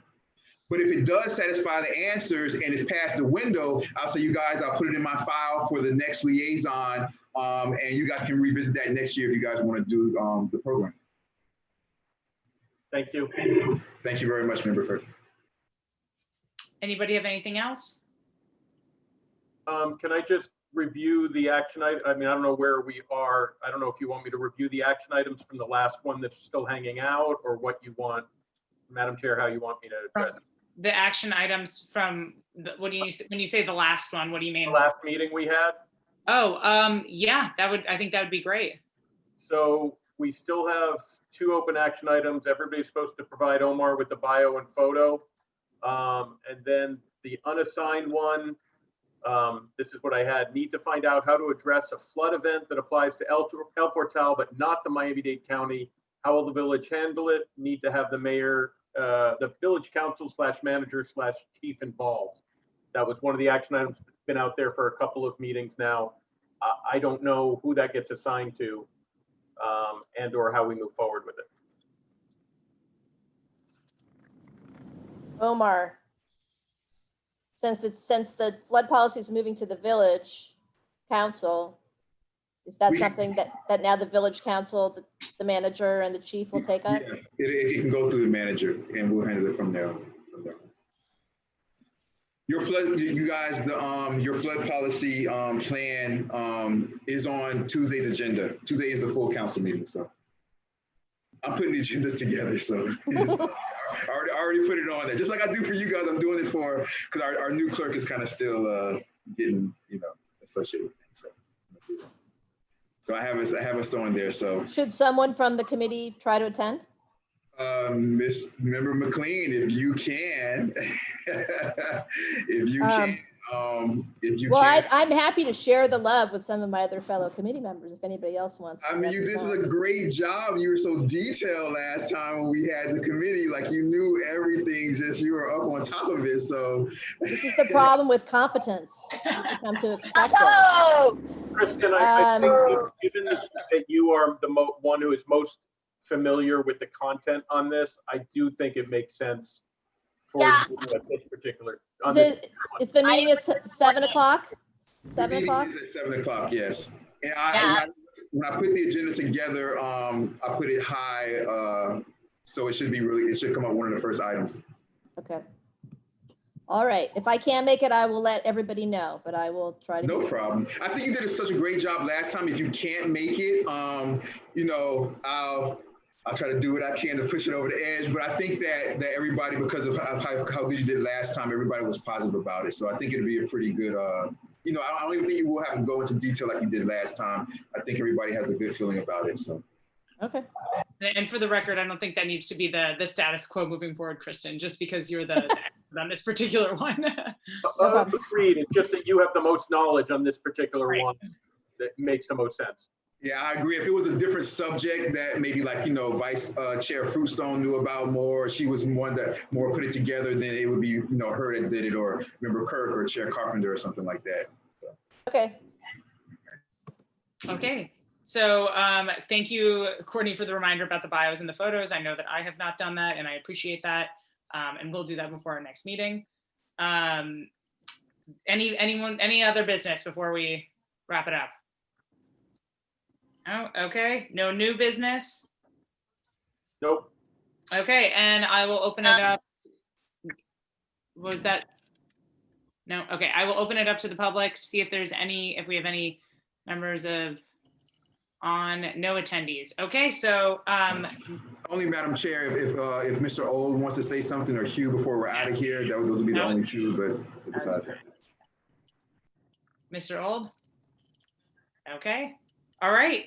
Hearing no additional new business or good and welfare, we can go ahead and adjourn the sustainability and Vice Mayor, I see you stopping me. What did I do? Madam Chair, you want to ask for a vote? Oh, I think Member Kirk, go ahead. Yeah, I'll move that we adjourn the meeting. Thank you. Do I hear a Second. All in Perfect. favor, Madam Chair? All those in favor say aye. Aye. Aye. Aye. All those opposed say nay. Hearing none, the Sustainability and Resiliency Task Force meeting for the Village of El Portal is officially concluded at 5:58 p.m. Thank you very much, you guys. Great job. You guys take care, okay? Thank you, everyone. Thank you. Bye, guys. Bye-bye. Take care.